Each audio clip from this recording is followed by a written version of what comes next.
Good morning, good afternoon, good night. Welcome to another episode of Cigars and Whiskey, the podcast that discusses love, relationships, sex, and dating from a male's perspective.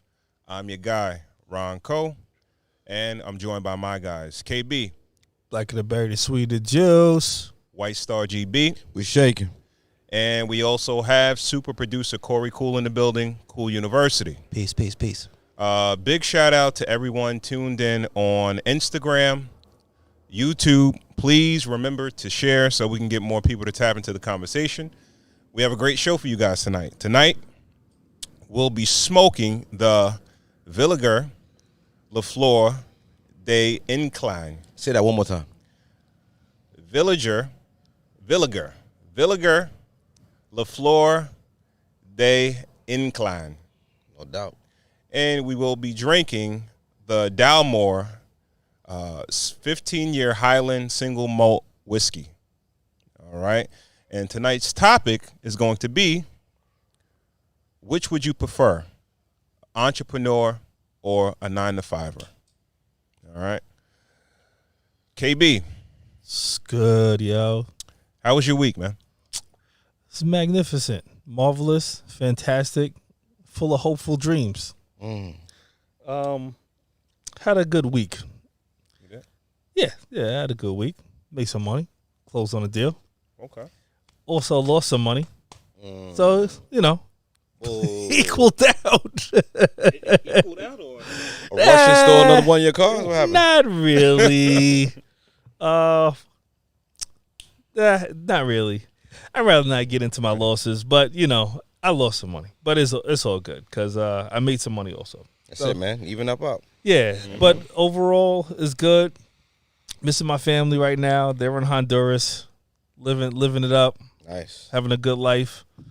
And left me on the island. That's Left what me you on work Long for, Island. right? Yeah, no, that's it. Yeah, Why you didn't go with him? Because I had to work.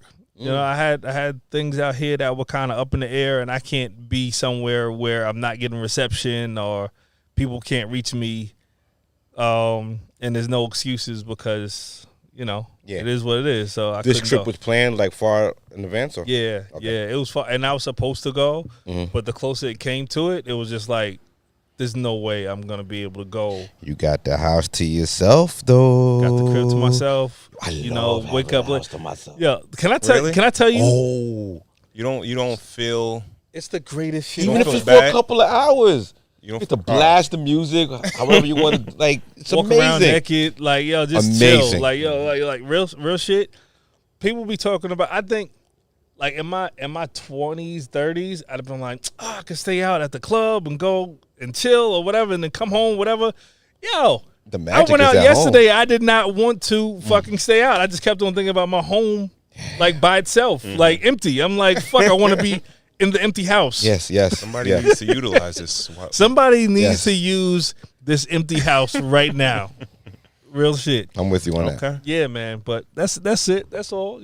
All right. Enjoy while you got the time to yourself, man. Love it. F you. White Star GB. Told me I got to stop cursing, so I said F you. Yeah. How was your week, man? Week was great, man. Good week. I finished up the month strong. Nice positive week. But I played that lotto. Was that 1.2 billion? $1.2 billion. Yeah, I played that lotto. I What's don't the cash play lotto option? often. Cash option is what, 682? Yeah, I take that 682. Fuck that. Did shit. you play? Nah, I don't. My Otto is my lotto. I'm my lotto. I had I'm that. sorry. I hear. Yo, if I win, y'all never see me again, though. Would you give me some money? No, you won't. You will never see me again. That nigga hit you with the fucking. That nigga hit you with the Harlem Nights shit. Oh, nigga. Yeah. His wife with it too? Listen, I'm sorry. Tell your mama I ain't coming home no more. Dog. I sent Cool a Christmas card, and y'all will know where I'm at and what I'm doing. But I'm out, yo. Y'all never see me again. But I will start a A GoFundMe page? not even a GoFundMe, a charity. I would start a specific charity for regular guys, the average Joe charity. The guy that makes $120,000 a year, the regular guy, he goes to work, he earns, he does. But yo, he just wants that extra thing. Like, he wants a Porsche. He wants a pool in his backyard. Just give that guy who works hard, he makes money, but just to give him something. Like, there's nothing for regular guys, right? No. The average Joe charity. The average Joe charity, yo. Just, yo, what do you want? Yo, like, even as frivolous as it is, I want a GT3. fuck, just do it for the guy, right? Like, no one looks out for us, yo. Nobody You know what I looks out for the goddamn middle class people. I want a GT2 Porsche. Can't afford it. Motherfucker. Yo, the average Putting Joe that out in the lottery air. might look out for you, man. You might get your dream, yo. Make a wish. Okay. You know what I mean? But as far as like if I had some, like, what would be the first thing that you do? You call some money, like first thing tomorrow. I would morning. just think about the people I would give money to first. So you wouldn't be like Hov What? on that interview with. I didn't see it. Okay, with Kevin Hart, he said it's like it's a little awkward when he goes around his family because they always asking him for money and they have like the schemes and stuff like that. Like, would you give your family, everybody, money? Most of them, yeah. Okay, I don't know if I would give all of them money, but All I of would them. give. I would give most. Yeah, Friends too? I would give. Yeah, that's a fact. No, for sure, Yeah, for sure. Go ahead. It's some people. I'm getting some You know what's bread. crazy? I don't even play lotto, but when I do think of that, like when it gets to this point, and then I do think about playing, I think about the people that I see on my day to day, like that I would call a friend, but I don't hang around like that. Yeah. I just like surprise the shit out of them. Like, yo, you know what? You work hard. He go Average Joe. $500. Average Nigga. Joe. 500. Oh God. You know what? We've been down for Be so like, yo, long, brother. Fuck you. Fuck you. I heard how much money you got. You give me five. We've been down so long, brother. Here go this 500. Take care of the light bill. I ain't gonna lie to you. Some folks would be disappointed. Like, yeah, Well, get my that. week Nah, was nigga. great, man. I've been dreaming all week of that money, baby. That's what's up. See, How about that's you, man? Same How was shit, the week? man. Same shit. I didn't even know that it was this high until I went into a store earlier today and I saw when you see the lines going insane at the Right. stores, you be like, oh, like what's going on? Yeah. I didn't even know. What's up with this nigga DJ Khaled though, buying 1,000 fucking tickets? Cloud. Why? Instagram Cause shit. he's a fuck boy. That's why. I want to see that Instagram shit. movie. I want to see that movie that the couple they found some type of system to. Yeah, that shit is dope. You It's watched dope. it? Yeah, it's dope. What's it on? What is It's it? on it's either Paramount or Peacock. Okay. Whatever It's they either did, one. can it still be done or is it's a wrap? No, I think so. I think it'll be replicated. What's the premise of it? It's basically like it's like people he signs up a bunch of different people to buy into his way of calculating the system. I can't remember what the calculation was, Right, but right. he gets a bunch of different people to calculate the systems and he keeps on winning and he pays people out. Okay. And he goes to different areas in the country to Wow. basically play the lotto with his calculating system and pay it out. And then there's another kid in college that figures out, doesn't know about this guy, but Okay. figured out, the same system. And then he's kind of trying to do the same shit that he's doing and they butt heads or whatever. And they can be. Okay. But I'm not going to give you all the whole premise. But but that's basically Yeah, what it was. I'll watch it. I'll watch It's it. a good show. Yeah, but It's my, good, my week was cool. movie. My week was cool. Very good. Nothing out of the ordinary. Just ready for the weekend, and I'm glad that we're here tonight. Yeah. All right. Yeah. Let's do it. So big shout out to everyone, again, tuned in on Instagram, YouTube. Again, remember to share so we can get more people to tap into the conversation. If you're on Instagram, it may be a little bit better today, but you get a much better view on YouTube. If you don't follow us on Instagram, please do at Cigars Whiskey. That's Cigars with an S, Whiskey. Also, subscribe to our YouTube channel, please. All right. Cigars and Whiskey Podcast. Do it. Cigars, the and sign, Whiskey Podcast. All right. And if you missed any of the previous episodes, you can always check us out on the podcasting platforms, Apple, Spotify, etc., anywhere you listen to your podcast at. If you have any questions, comments, recommendations, meaning if you want to recommend a cigar, a spirit, or even a topic, please hit us up. All right. If you have a product or a service and you would like to sponsor a show, You can shoot us over an email. It's podcast@cigarswhiskey.com. Again, podcast@cigarswhiskey.com. And if you like the content that we're putting out, you dig the show, and you want to show your support, you can do that via Cash App. It's the same as the Instagram, Cigars Whiskey. Cigars with an S, whiskey. All right. You can donate cigars. You can donate whiskey. You can donate $1. All right. And also remember to check out our guy, super producer Corey Cool, on his platform, CUNY Radio, a daily rap podcast. All right. And also check him out as the voice of 90.3 WHPC, the Play It Cool show, every Thursday, 7 to 8 p.m. And you can check out that and everything he has going on by following him on Instagram at Cool University. For the next couple of weeks, all right, Tuesday I'll be on the Morning Madhouse, same station, WHPC, from 7 to 9 a.m. With the morning crew, having a good time over there. All right? Check him out. You hear that silky voice, right? All right. So, KB. Yeah, what's good? What are we drinking tonight, man? Yeah, we are drinking the DALMORE 15-year single malt Scotch whiskey. This has been something that has been looming to me. I've went into the liquor store a few times, maybe probably double a few times. And it's always been sitting there, and the moose head is just, or whatever that head is, deer head, moose head, whatever the fuck it is just staring at me, and I pass it up often. So, you know, I decided to go for it today. And let's try it out. So the color is a nutty brown. One thing that struck me with this is we don't drink a lot of shit with legs. This shit has legs with it. This if you tilt your cup up a little bit towards the edge, you're gonna get a remnants on it, which is super dope. That's how you know it's at least a worthy of a whiskey glass. So it's a good joint. On the nose, all right, this is gonna be a little bit weird. I got a cherry Coke, caramel candy, and a Werther's. I definitely smell the caramel. Yeah. Palate. And weirdly enough, I do smell the cherry Coke. Like yeah, it's faint, but it's back there. It's like a dry fruit. I think it's like a fruit. Because it's supposed to be almost like a sherry kind of like Cabernet kind of whiskey or whatever have you. On the palate, ginger beer, red wine, Cabernet-like, with a small hint of citrus on the back. This is palatable. It's good. It's not bad. How it pairs up with the cigar, I'm gonna lean that over to you.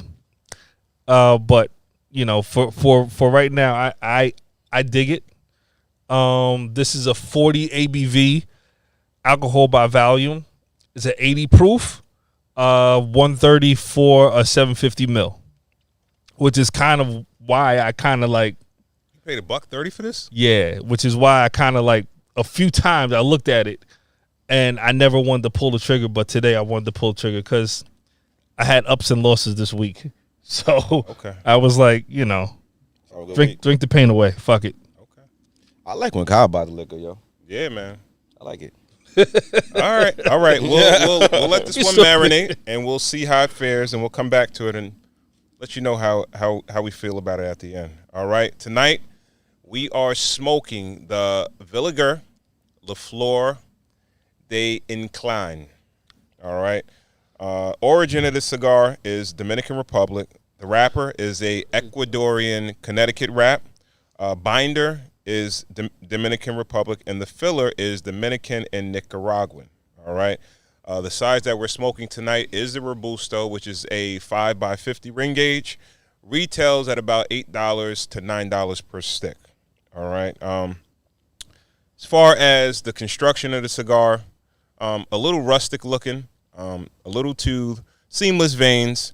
As far as the band, a little more glitzy than I normally go for. You know, not the I wouldn't say the greatest looking band as far as Look like some 80s shit. yeah, it's normally what I wouldn't go for, but I say let's give this one a shot. But you kind of shy away from the glitzier bands, like you feel like they kind of like I don't know. It's just like that's the only thing like that really can intrigue you when you're shopping for cigars. All right, unless you actually heard about a particular cigar and how good it was, or you get a recommendation from the tobacconist or whatever. Other than that, that's what you can go by. You could have a cigar that looks very good. It could look like it's a tasty cigar, but the band is like your first impression that you're gonna make on the customer. 100%. So, yeah, this one, it was a brand that I didn't hear about too much. So I said, all right, we're trying to kind of target the smaller to medium brands, just so we can get some exposure and give some exposure, right? So as far as the profile, I'm going to give you the notes based on what's out there on the internet because we're actively smoking the cigar. This is supposed to be a medium to medium full body cigar. So you guys tread lightly. Leaning a little heavier on the full. Yeah. I put it down a couple times. So, the only kick that I'm going to have so far is that, normally to all the new cigar smokers, it's kind of customary to take a puff every 45 seconds to a minute. And I let it go on maybe about a minute without pulling, and I had to relight twice already. Yeah. You know what I mean? So, but this particular cigar, it was rated as a top 10 cigar in 2017 on Cigar Aficionado. All right. As far as the notes, they give some notes of molasses, rawhide, coffee, chocolate, and a spice like a peppery spice. Okay. I haven't gotten a spice as of yet. I definitely I taste a bit of some cedar, a little bit of the chocolate and coffee. I get that. I can't really describe rawhide. I don't know, I don't know if it's just unless leather. Yeah, you know what I mean? Like a leather. Yeah, you know what I mean? Not too much sweetness, so as far as I'm not getting the molasses as of yet, but I guess we'll let it, we'll let it marinate. We'll go through the second third and the third of the cigar. Maybe some of these notes will pop up. But I would say so far, other than the relights, it's not a bad, it's not a bad start. What do you guys think so far? Not bad at all. I like it. I thought it was a little bit spicy when I hit it. Yeah. Oh, you did say spice. Yeah. I do feel like we gotta respect it. It's a little on the full body side. Yeah. Yeah. So yeah. Take your time. I'll put mine down a couple times. So. All right. So we'll let this one marinate. The VILLIGER FLOR YNCLAN. All right. We'll let it marinate. We'll come back. That shit sounds and we'll let sexy, you know right? how it fares. Yeah. All right. Son. All right. So we'll move the train right along because we're facing inclement weather. Inclement weather. The topic of the night is going to be which would you prefer? And we're speaking to the ladies. The ladies, yeah. An entrepreneur versus a 9-to-5er. All right. There's been a lot of content that's out there, a lot of videos that are in media, and with specifically, and it seems like it's more or less in black culture than it is amongst other cultures, where a lot of these women are saying that they could never date a regular 9-to-5 guy. They need an entrepreneur. All right. When you say black culture, black American culture is the predominant culture in America. So I get okay, but when I made that comment, I'm speaking to that you don't really see other ethnicities or races talking about they wouldn't date. Just because we don't see it don't mean that they don't think it. The younger female demographic. All right, and maybe that's just what is, I guess you could say, strolling down so our timelines and our algorithm. Yeah. But we get it. Yeah. I feel like it's across the board, though. All right, so let's just start with the definition. What is your definition of an entrepreneur? Entrepreneur is a person who eats what they kill. That's the full explanation of it. You only earn what you produce on your own. You're self-employed and you go out and get your money, and that's an entrepreneur to me. Now, there is a spectrum, you know. Now, I feel like you can be a hybrid, but we'll get into that. But when we're saying entrepreneur, I look at things in black and white. I feel like if you're an entrepreneur, you eat what you kill. Okay. All right. KB. Someone that owns their money in their own terms. Someone that is going day to day, earning their money on their own terms, and doesn't have to ask for time off, sets their own schedule, and takes the good with the bad. I think a lot of times with 9-to-5ers, the difference is that you have to ask for certain things and you have to have someone else set a schedule for you. With entrepreneurship, you have to set your own schedule and you have to know when to take your time off. You know what I'm saying? Or not take your time off or whatever have you. Sometimes you don't get any time off. So, I don't think there's any simple way to describe it. Not for me. I don't think it is.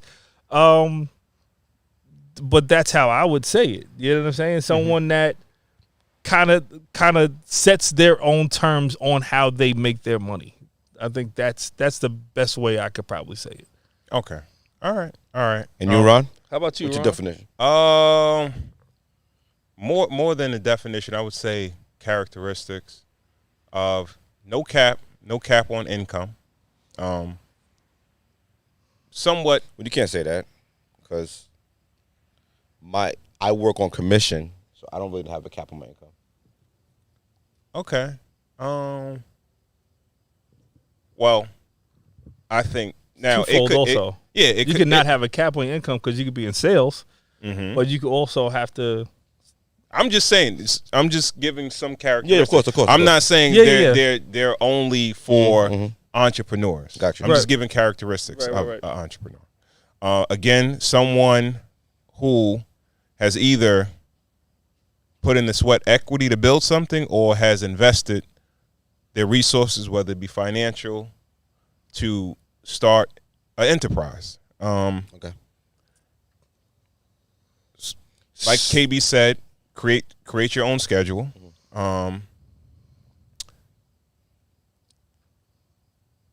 So you have a loose definition of it. So someone could work a 9-to-5 and be an entrepreneur as well. I believe so. Yeah. Okay. No, it's definitely possible. Yeah. That's definitely possible. Because I'm trying to not go into the direction of like the whole side hustle thing. Because I'm not sure if I would definitely. I'm not sure if I would definitively categorize somebody that does a side hustle as an entrepreneur. What's the difference? I could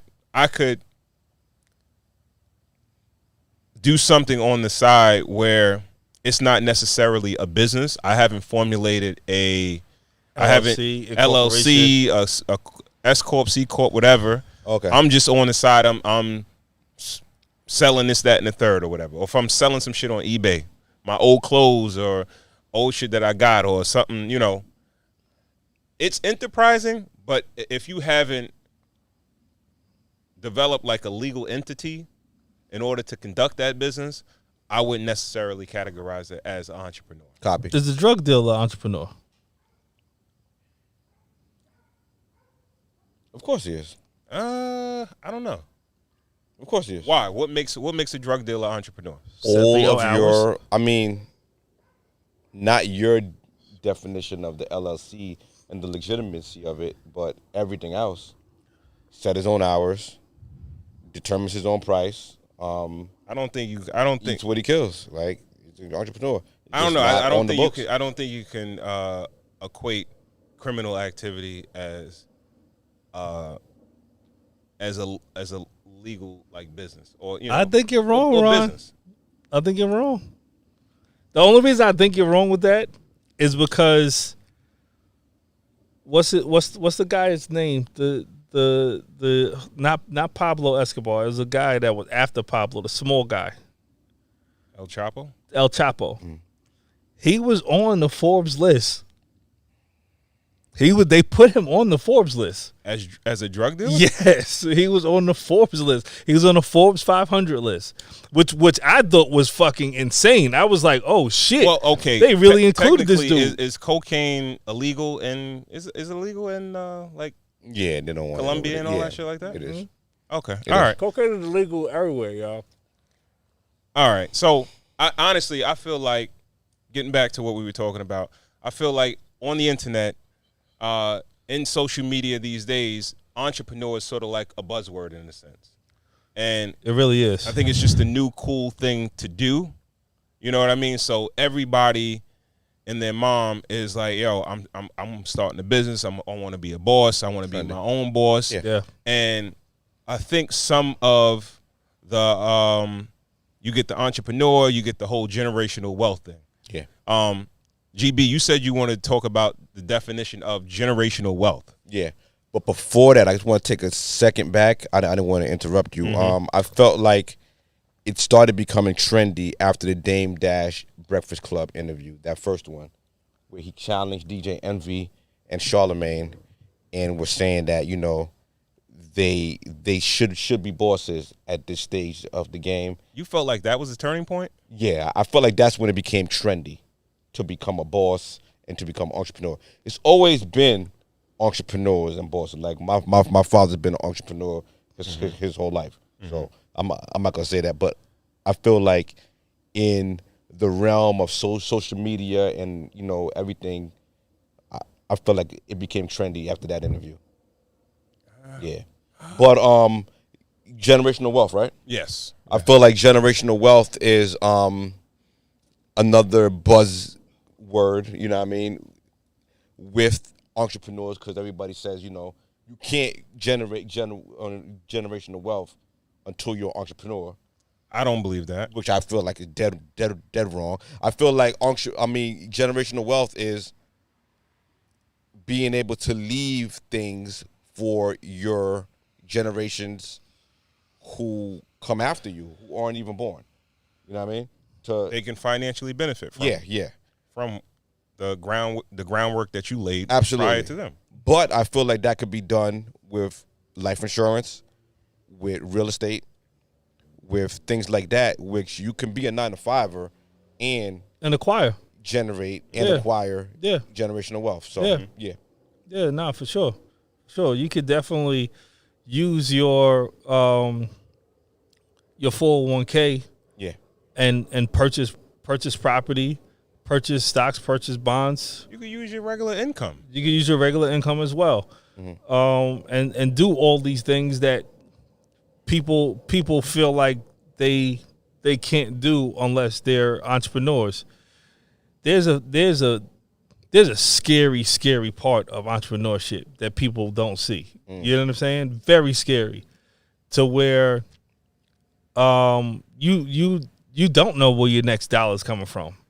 All your money could be out on the street. Yeah. When it comes down to the 28th of the month, you know, excluding February, and you know bills are due very soon, you waiting for something to pop, and you might not have it. You know what I'm saying? So, why do you think these females are on the internet speaking this way regarding like not dating a dude that's a 9-to-5 and only want entrepreneurs? I'll say the one easy answer is they're brainwashed and they really don't understand what it is. And then I'll say the more complex answer is that you know they or they haven't dealt with it before. You understand what I'm saying? Mm-hmm. They haven't dealt with someone that's a real entrepreneur, someone that's really out, and their day-to-day actions contribute to how much money they're making on a monthly basis. Okay. They see the buzzwords and they're like, oh, well, this nigga work 9 to 5. I don't want no 9 to 5 ass nigga. Like, and it's like, yo, dude, like a 9 to 5 dude could easily parlay his money into the same shit that an entrepreneur does, but he just has more security. Yeah. You dig what I'm saying? Like, that's just what it is. If you're a 9 to 5 dude, at least you have the security of knowing, yo, I make $35 an hour. Let's not even say that, $19, $20 an hour. But if I could parlay my money the right way and make smart money moves, then I can honestly make a great living for myself and for my family. But they don't see that. You know what I'm saying? Right. They don't see that. Yeah. GB, why do you think? I feel like Sorry. I feel like the 9 to 5er who does invest their money and do certain things like that are outliers. I feel like the majority of 9 to 5ers work their 9 to 5, come home, play video games, drink beers, go to the gym, hang out, and wake up and repeat. Mm-hmm. Like, I feel like the majority of Americans do that. Mm-hmm. So I think they're a little bit misguided, but it is a kick in the ass too. You know, I always take, like, listen, as unreasonable or as harsh or anything as things may seem or look, there's always some truth in something. You know what I mean? Maybe that's what they see men in their circle doing. You know, It's very possible. Yeah. I feel like it's very irresponsible, but I think it's BS in a sense, because technically, like, I think they're basically saying there's a particular type of 9 to 5er that I don't want to date. Yeah. If they got approached by a doctor, right, they're not going to be like, you're not an entrepreneur, so I can't date you. Yeah. High income 9 to 5ers or employees, they will date those guys. Right. I think they're talking about your regular guy that may, let's say, a municipal worker or something, guy that works for the state or the town or something, or the post office. No disrespect to anybody that has these particular occupations, but I'm just talking about the average working guy. And I think that's one of the issues with, like, black relations between men and women. It's like everybody's talking in codes, and it's like, yo, just keep it a buck. It's like, yo, you know, You don't want to date this type of dude. yeah, it's You know like, what I'm all saying? right, you sound shallow, but it's like you don't want to say what's really on your mind because you don't want to sound that shallow. Right. You understand what I'm saying? And that's what we're here for. Like, that's what Cigars and Whiskey is here for, to take those conversations, do a deep dive on them, and really try to root out what people are really saying. You know? Yeah. We saw this conversation going on the internet. We've had this conversation, you know? I felt like when we first started having this conversation, it was very black and white. I felt like we're more in the, you know, we can meet in the middle now. We can see certain things now. You know what I mean? Because we spoken about this over a certain amount of times, but I feel like they're a little misguided too. I don't think they think they've dealt with an entrepreneur, because I think a lot of things that they say, and Kai, you expressed it as well too, is not asking for time and having a lot of free time. I feel like entrepreneurs, if you're on your purpose and you're serious about grinding, you're working 60, 70 hours a week. Absolutely. Yeah. And that's why I say the shit that they're saying is irresponsible. Right. It's very irresponsible because to say, like, one of the main gripes that a lot of these females that are on the internet talking about dating an entrepreneur is the freedom. And if you really dated somebody that has a business, it's not that much freedom. Especially if you have employees. Well, look at. I think you have. Kyle, like, okay, that's the thing. Like, you're an entrepreneur. Your family's on vacation now. Yeah. You're here with us. Yeah. You know, The fact. you Yeah. had things you had to do. Yeah. But Obligations. if you were a 9 to 5er, you could possibly delegate that over to somebody else and put your time in. For sure. Ask your boss for your time, in January, and your shit is concrete and everything like that, and still have your butt. And you're lining up, Right. you're going out, you're Right. buying swimsuits, Yeah. and you fucking getting ready for your vacation a month prior, and Right. you know that you're going. Right. Is that I part of wanted to go. That's the funny thing. No, of course you I did. wanted to go, Of course you but did. I knew that me taking myself out of that space put my family in a precarious situation, that something could happen while I was out there, Yeah. and I could possibly lose my family a lot of money.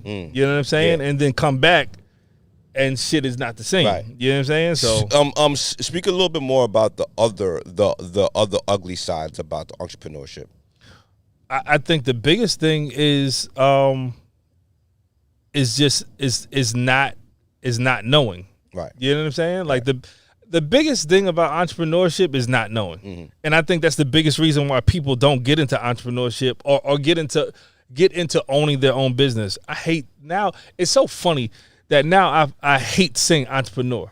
Like I fucking the word makes me like cringe almost. Yeah. Like I'd rather say someone that I'd rather say someone that owns their own business. Business So, owner. a Just you can business say owner. a business owner. Right? That was the term before. Yeah. Yeah. Now this is the hot buzzword at this point. Yeah. Entrepreneur. I'm an entrepreneur. You're an You're so entrepreneur loose. at what, bitch? Like, I'm sorry.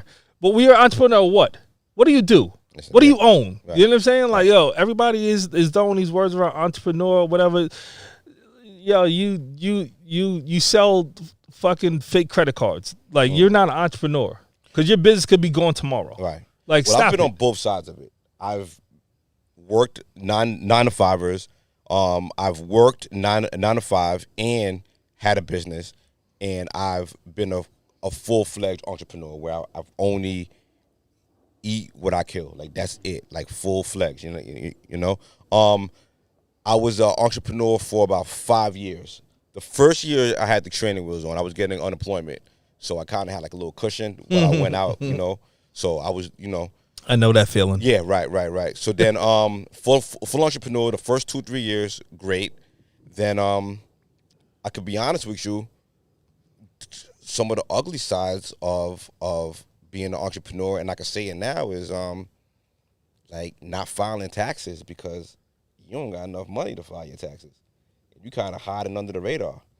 Always got to file your tax. One thing I want to do, I want to make sure to always tell these people, anybody that, if you have an incorporation, S Corp, C Corp, whatever you have, I don't care if you made $10, file your taxes, bro. Right. The reason that you do that is because when you want to go out and you want to go and get some type of business funding, you have to be able to show some type of tax history. Right. So when you have that tax history, because a lot of people want to wait until they make money to file their taxes. You want to file your taxes. Sometimes the money isn't there. Like it doesn't matter. Sometimes you look You at have it to show it. like April comes around and you like, yo, I kind of don't. I mean, I've caught up now since I went back to a 9-to-5 game. Yeah. Like, I kind of like. You have to do it. Everything is caught up and everything's cool. Another thing is health insurance. Absolutely. Yeah. See, Like, health insurance, it's tough. I'm not gonna lie. That's the type of stuff. Like I like thank God my wife, she has great health insurance to cover the family. But Now, what does a single guy do? that's, You gotta and pay this for is it. what I'm saying. Yeah. I think a lot of the times people Or not have it. on social media. First of all, I think this is what young men and young women need to understand, right? A lot of the times when you see these social media entrepreneurs, what they're selling is you on being an entrepreneur to buy whatever they got going on, whether it be a course, whether it be them teaching you some shit. That's what the business is, right? And one thing that I could tell you, like, you speak to my wife, right?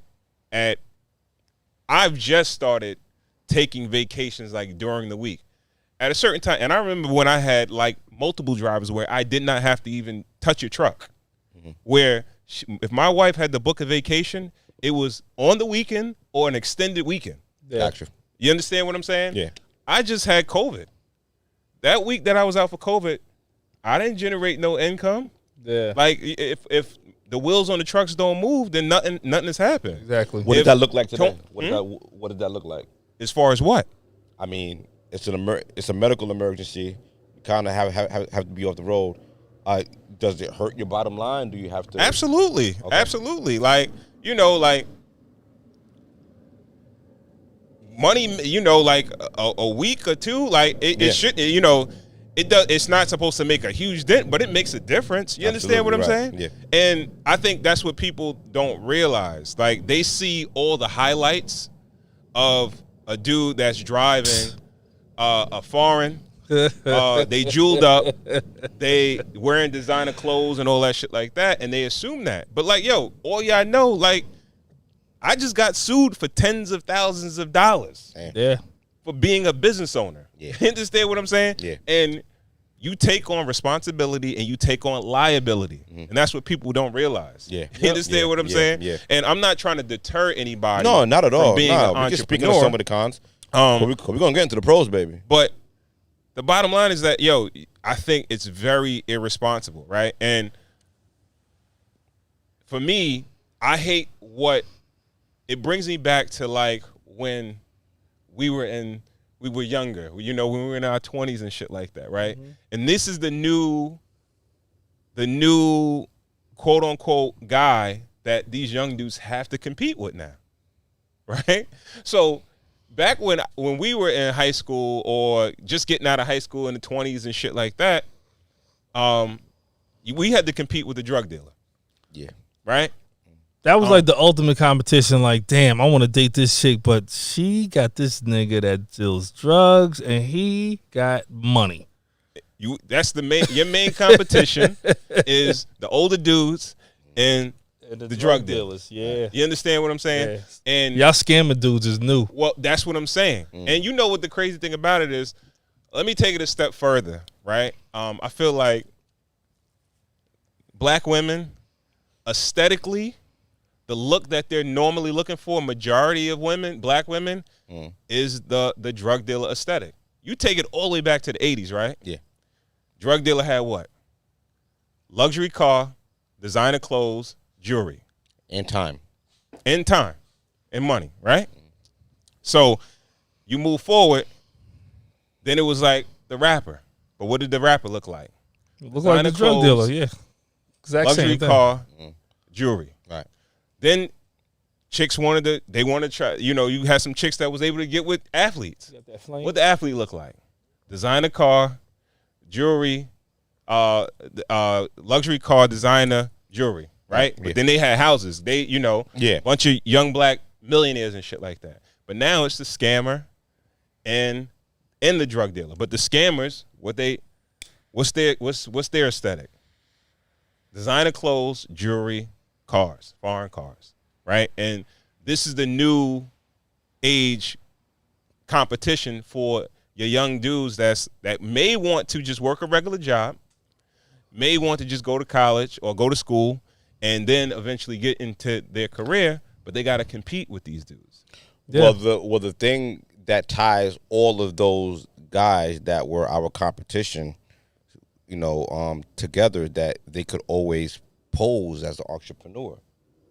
That was always, I can't say always, but that was usually part of the end game for a lot of guys doing, illegal things, selling drugs and things like that. Like, put your money into the streets and generate a business, get a nail salon, get like a laundromat or something like that. Yeah. Become legit, I feel like nowadays, to move the conversation a little forward,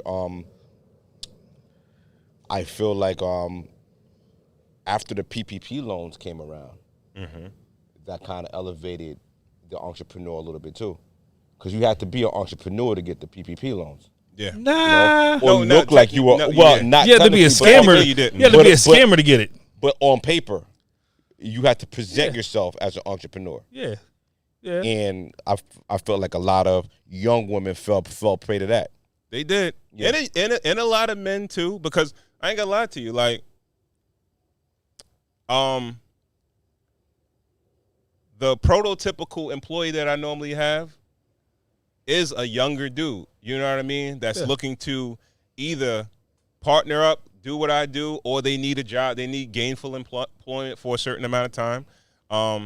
I know when I hire drivers and shit like that, I know I'm not gonna have them forever. Okay. But after that whole PPP thing and all this whole entrepreneur shit, you don't get dudes that want to work like that.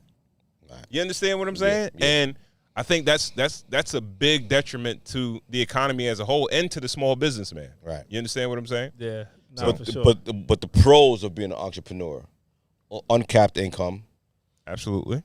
If it's working and everything like that, you're gainfully employing your community. Yeah. Mentorship, you know. Absolutely. What else are we thinking? Purpose. That's the biggest thing. Purpose, right? My biggest thing is do you have to be an entrepreneur? Do you have to love what you do? It definitely helps. Okay. It definitely helps. Because, it helps the grind. You know what I'm saying? Because it doesn't feel like a grind anymore. Yeah. It feels like you're waking up and you're doing what your purpose is to do. You understand what I'm saying? Yeah. Like, I've been doing real estate 21 years. There's never a day after probably my between probably like 6 or 7. My first 6-7 years was really, really rough. You know what I'm saying? But after that, I can definitely wake up and know have action plans every day. You know what I'm saying? Are days rough where I get anxiety, like, yo, I got a lot of money out on the street. I don't know if that shit coming back. I know it's gonna come back when it's gonna come back. Yeah, that's the fucking rough part of the game. But the purpose of it is, and what I always think about is, yo, I'm taking care of my family. You know what I'm saying? My son is not going to worry because, yo, what I do today is formulating what I'm going to do for the month. And what I do for the month is formulate what I'll do for the year. What I formulate for the year is what I'll do, you know, for the years that he's going to need some type of guidance as far as money, as far as what he wants to do, as far as a fallback plan, if he doesn't want to go to college, because college is not for everybody. No. So maybe he might want to say, yo, yo, Pop, you know what I'm saying? I wanna, you know, get into what you're doing, whether it be contracting, whether it be title work, whether it be real estate sales, whatever it is, he might be able to join the business in some type of way. Yeah. And that's my thing. Just my biggest purpose is so that my son or my kids don't have to beg for a job. They don't have to ask for a job. If they want a job, all they have to do is come to me and I'll start working with them. They don't have to come out of high school or college and say, yo, I can't get a job, Pop. Like, yo, all right, yo, come work with me. Right, you know what I'm saying? Like, that's my biggest thing. Yeah. Based on what you just said, I don't think you have to love it, because you got people that are. But Rod, you love what you do, though. Love it, adore it. I wouldn't say so. Like love, like not necessarily. Like that was a complete joke, bro. I love starting businesses. Okay. That's what I love. I love that. Mm-hmm. I love talking about building businesses. Mm-hmm. I love just the overall conversation about building stuff up, making something out of nothing. I love that too. Ron, is being an entrepreneur on the rawest level gambling? No. Okay. Because there are businesses that I built that straight off top. Mm-hmm. They started like I took very limited risk. Okay. And they prospered very well. Just because it worked doesn't mean it's not an educated gamble. No, that's what I was gonna say. Calculated risk. Okay. More calculated risk. Respect. I think that's the difference between gambling and calculated risk. Yeah.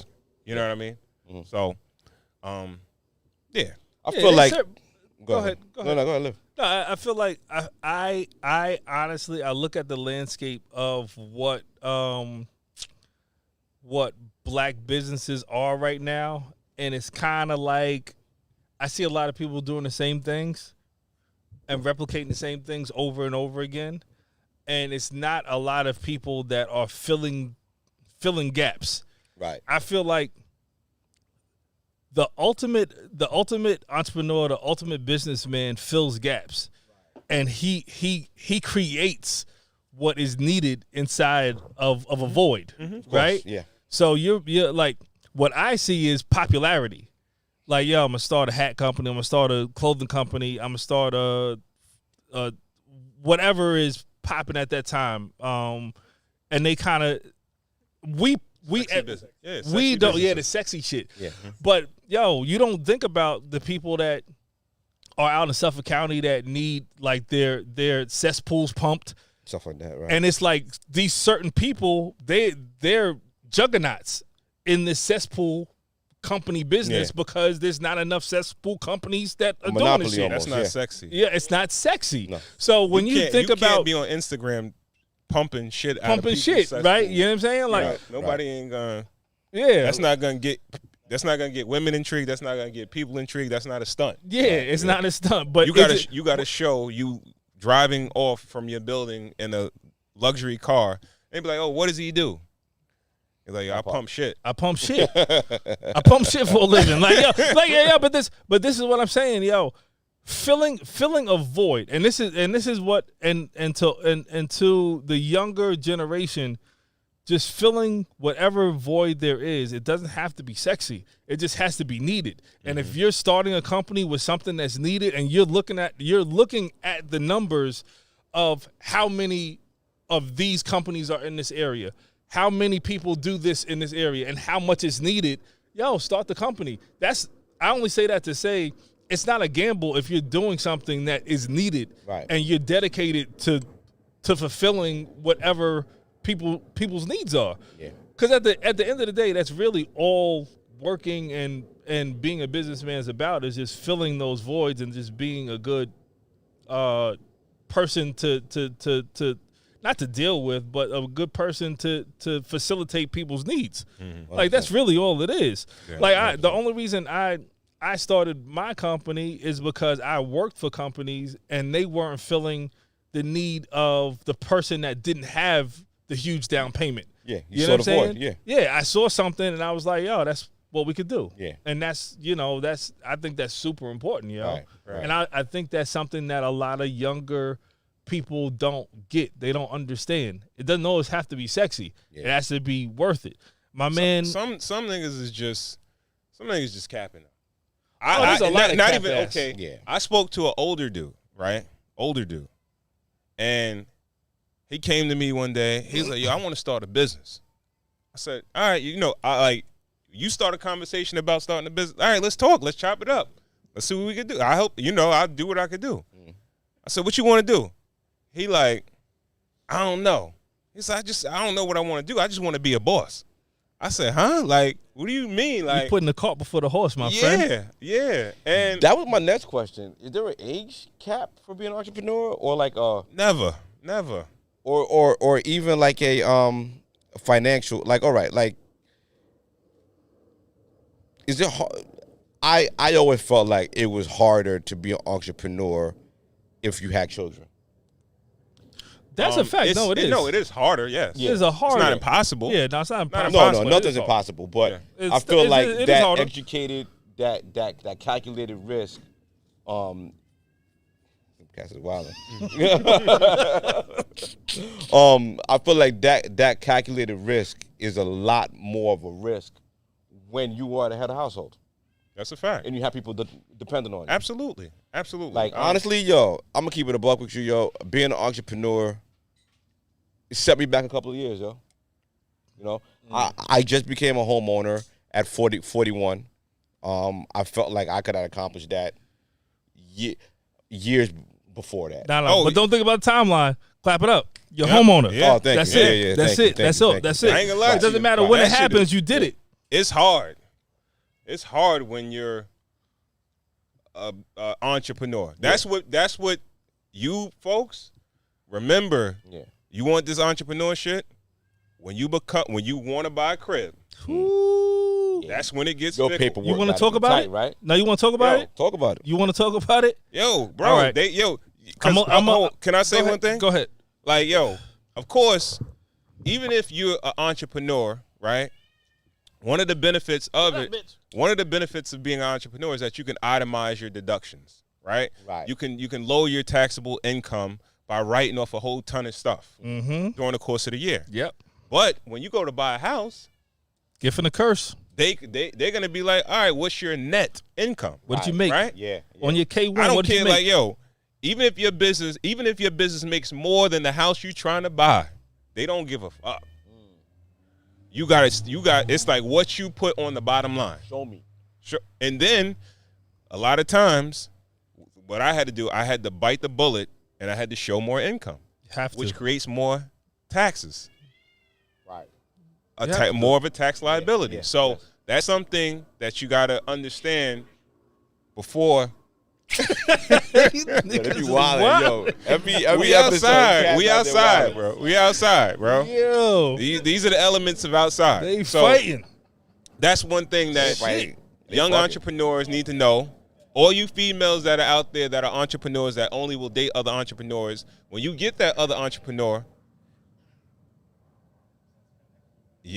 when you get with that other entrepreneur, you guys get together, and you want to buy a crib, Oh, you want to be a boss? yeah. Oh, you want to be a power Make couple, sure huh? make sure you Right. you ready to bite that tax bullet. I've been Right. through And it this. takes years, right? I've been how, through this multiple times. That paperwork is not only 1 year. Like You got gotta show years you got to of- have of- at least two years of your tax returns, full tax returns. Yeah. And they're only looking at what that bottom line is. So when you're writing off all your expenses or whatever have you, they're looking at I can't remember what the line item is on the K1, but they're looking at that specific line item that says after everything is done, you made this much. Yep. I go through this on a regular basis. Yeah, yeah. And it's like, yo, well, I make $350,000. My guy, you just told the U.S. government you make $13,000 for the year. So Yo, what the fuck am I gonna do I with had you? a meltdown when I was going through the process. I'm on the phone. I'm in a restaurant and I'm screaming at the mortgage guy like, "Yo, you know how much money I make? Like, yo, I can't buy this crib." Like, Yo. he like, "No, like that's what you should show." Like, Yo. bro, it's like you can't. But that's what I was saying. Being an entrepreneur, that your taxes, you want to keep that money in your pocket. It's hard to be honest and be an entrepreneur and all that. You know what I mean? And I Your felt tax like that was a like I felt like that held me back a little bit because I was always on the other side. Like I was like I make nothing. So And I tied every week go to the ahead. church. No, go ahead. You know what I mean? So here's what helps. And this is just a little bit of free game. When you're deciding to be an entrepreneur, don't quit your 9 to 5. Keep your 9 to 5, especially if you think that you are going to purchase a house soon. Keep your 9 to 5. Get your LLC.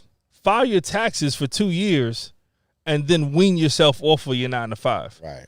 Once you make at least 75% of what you're making on your 9 to 5 income, Yeah. you can wean yourself off of it. Right. And if it has to be consistent, though, the hardest thing with entrepreneurship is being consistent.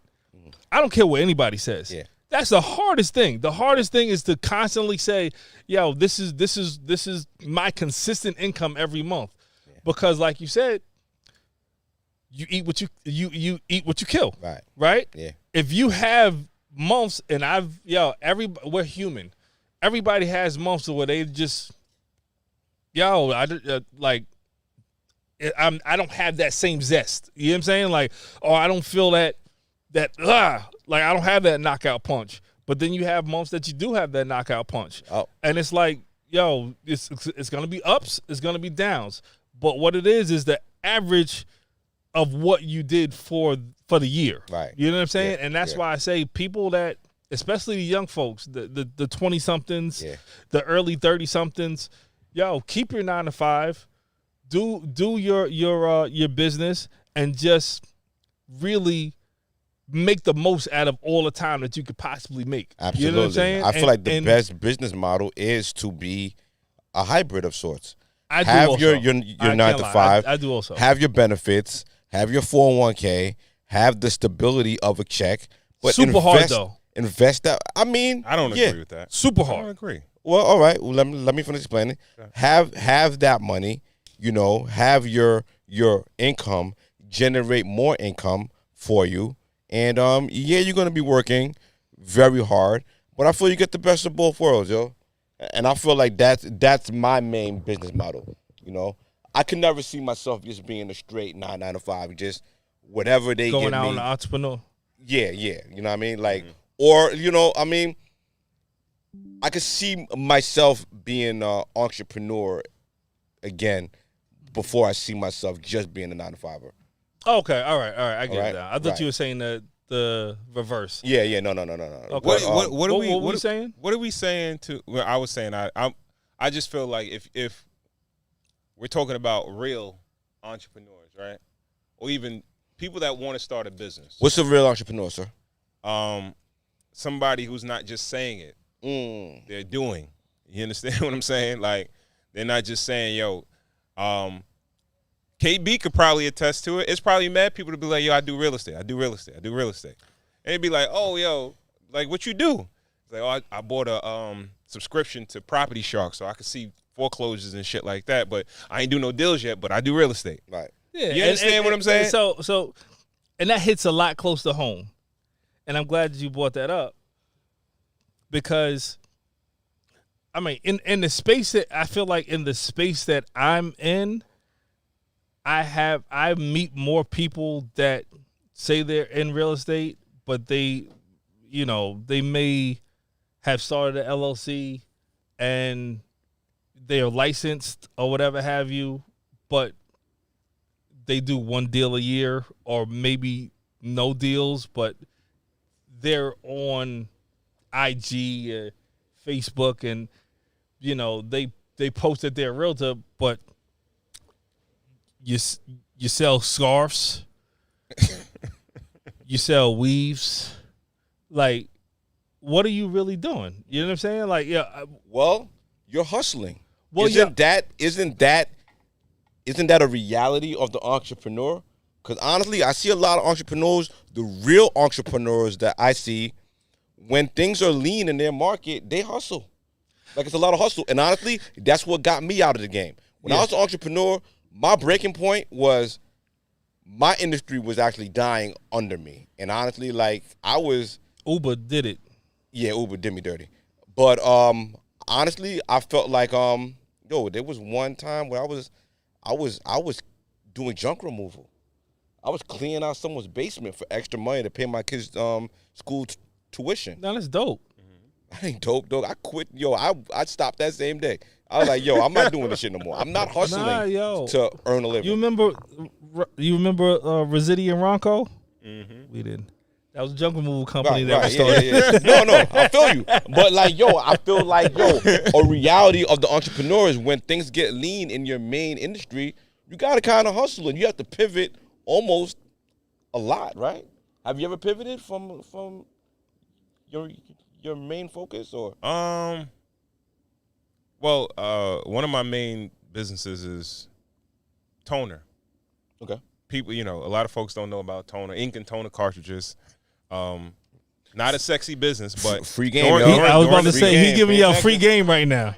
He giving you a free fucking pay game. attention. I'm gonna get out the way though. It's ISO. But no. I'm just saying, like, during the pandemic, a lot of the vendors that I do business with, they kind of shut down during COVID, and that's a large source of income for me. Yeah. And yeah, man, I really thought that I was going to be out of business on that side of the fence.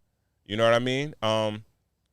Which leads me to say, depending on how you go about it, either you're going to start a business and put your 100% into that, or when I think of an entrepreneur, if you want to distinguish like a business owner versus an entrepreneur, it's like an entrepreneur may have multiple streams of income. Like, they jump on business opportunities. It doesn't mean, like, it's some folks that'd be like, yo, I I'm do not just a business construction. owner. That's all I do is construction. Yeah. Nah, I'm not. I could. If you need some money for something, I'll give you a certain amount of money. You give me a return, fine. But I don't want nothing to do with the business. I want a return on my money. Yeah. You understand what I'm saying? But I do construction. Yeah. But there's other people that are multiple serial entrepreneurs where it's like, all right, I see an opportunity. I see a pain in this particular industry. I see where I can fill the void. Let me start this. Then they might see something over here. Because I've done trucking. I do toners. I did a homeless shelter. Like, if it's an opportunity and I see an angle to get in, I'll jump in it. You understand what I'm saying? Yeah. Facts. Yeah. So, and that didn't fulfill me, yo. Honestly, no. that constant pivot, it almost felt like I was in survival mode constantly. Speak to the difference, or I guess you had some type of anxiety being an entrepreneur, and how was it a calm when you became more of a amazing. I ran back to the corporation. Yo, that's the best.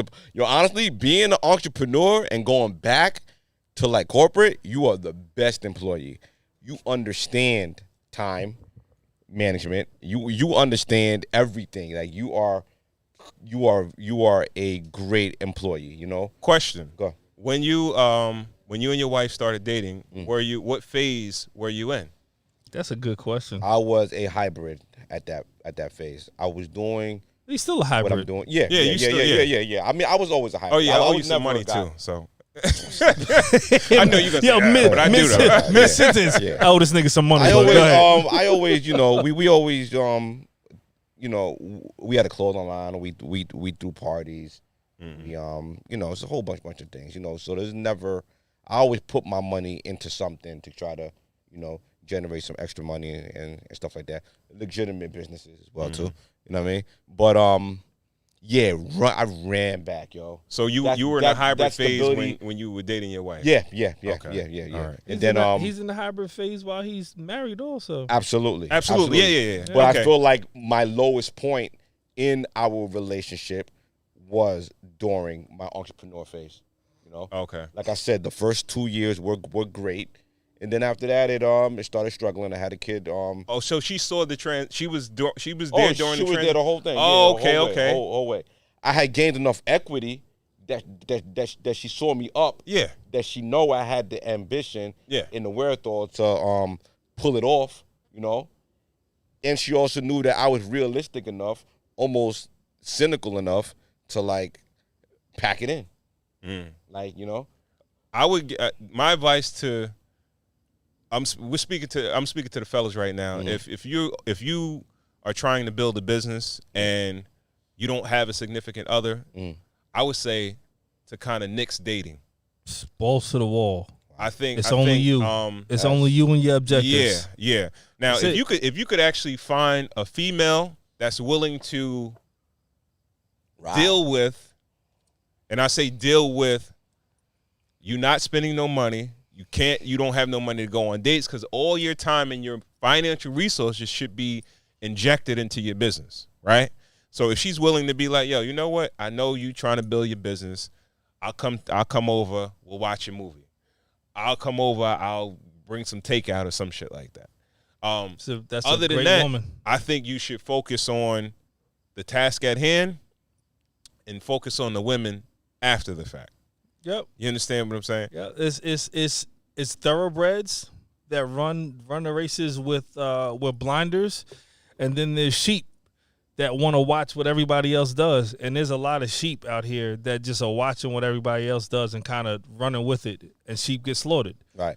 A thoroughbred is going to run his race with blinders on and get to the goal. Right. And there's not a lot of thoroughbreds out there that's willing to look at that goal and say, yo, whatever's around me, I don't care about. I want to get there. You know what I'm saying? Yeah. Well, my YouTube and my Instagram algorithm is full of people that want to teach you how to make money. Absolutely. But are they those making are for money? The sheep, right? Absolutely. Those are people looking for people who want to start businesses, and I feel like a lot of entrepreneurs are prey right now.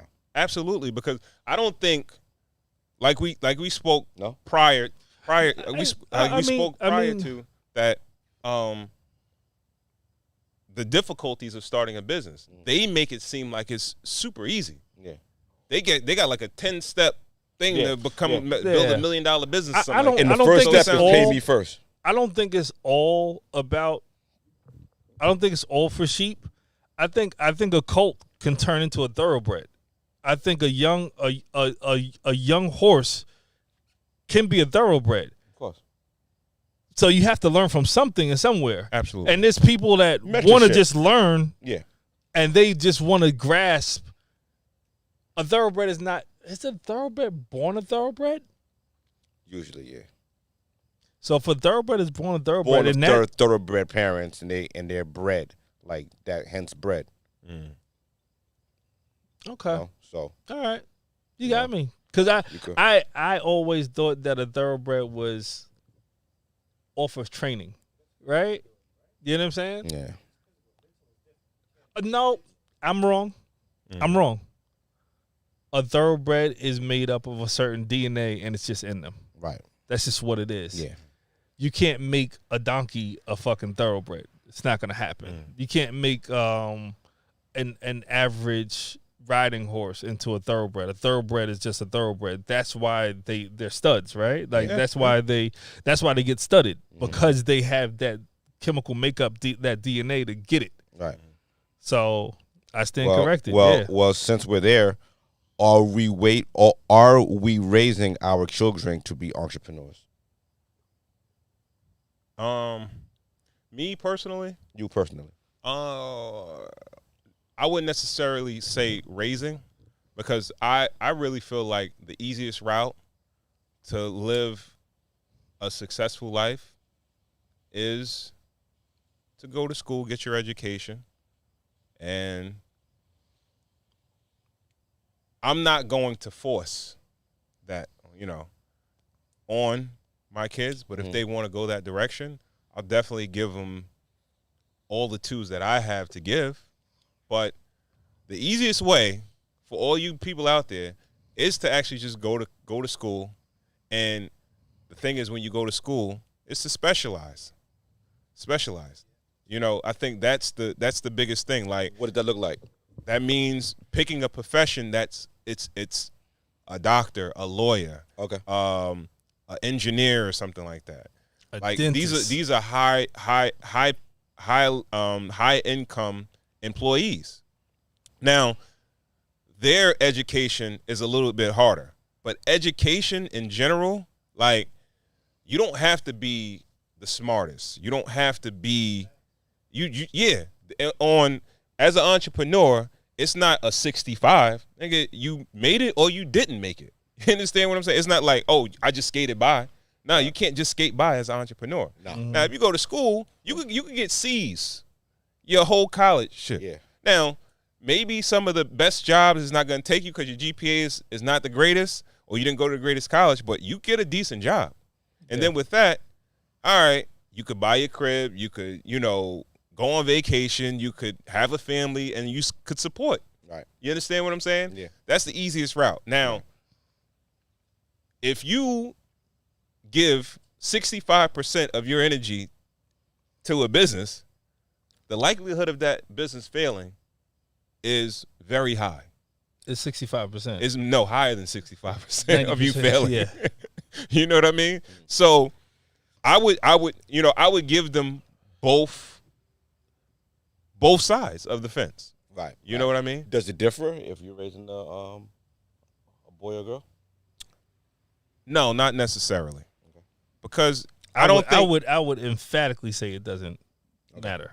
The only reason I say that, it might have mattered in the early 90s, in the 80s, but now in the climate that we're in, with especially black women earning more, getting more degrees, I don't think it really matters. I really don't. I really don't think it. And if you go to school and you specialize, you can always start a business afterwards. You could have your own practice as a doctor. You could have your own engineering firm, your own law firm, accounting firm, whatever. You know what I mean? Can I say that real quick?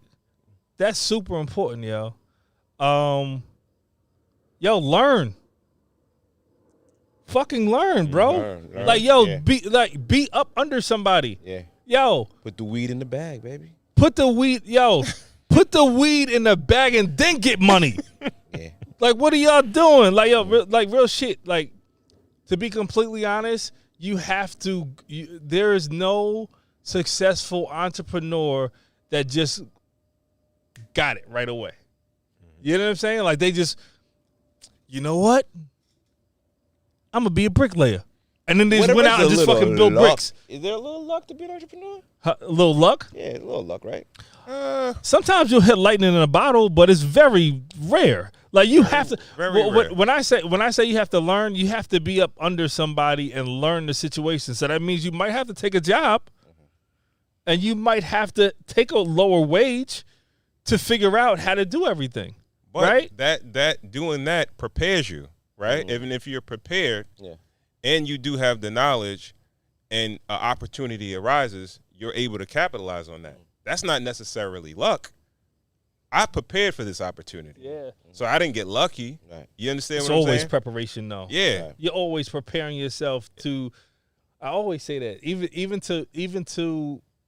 to my clients when they come to me and they're looking to purchase their first house, I'm telling them that they have to prepare for their blessings, right? So what did you do for the past 2 years? Yeah. What did you do for the past 3 years to prep you to get to this point? Yeah. Yo, if you're in the right situation, you've been doing everything, you're gonna get what you need to. You're gonna get what you're supposed to get. 100%. Yo, you can't block your blessings by waiting on something or waiting on an opportunity to present itself. You have to prepare yourself for it. Yeah. So the biggest thing with me is, and this is something that I did personally, yo, my first year and a half, 2 years in the business, I made no money. I learned everything, but I made no money. But that was mentorship. Well, it was mentorship. It was also a nigga stealing from me. So Mentorship. you know, like Yeah. I learned. I had the hard knock route where I had You shout learned out from to the master. shout out to Greg Garvin. Yeah, I had a hard knock Learning life. from the masters, your pay. I had a hard knock. You know what I'm saying? He hired me. I bust the phones. I had multiple fucking deals closing or whatever.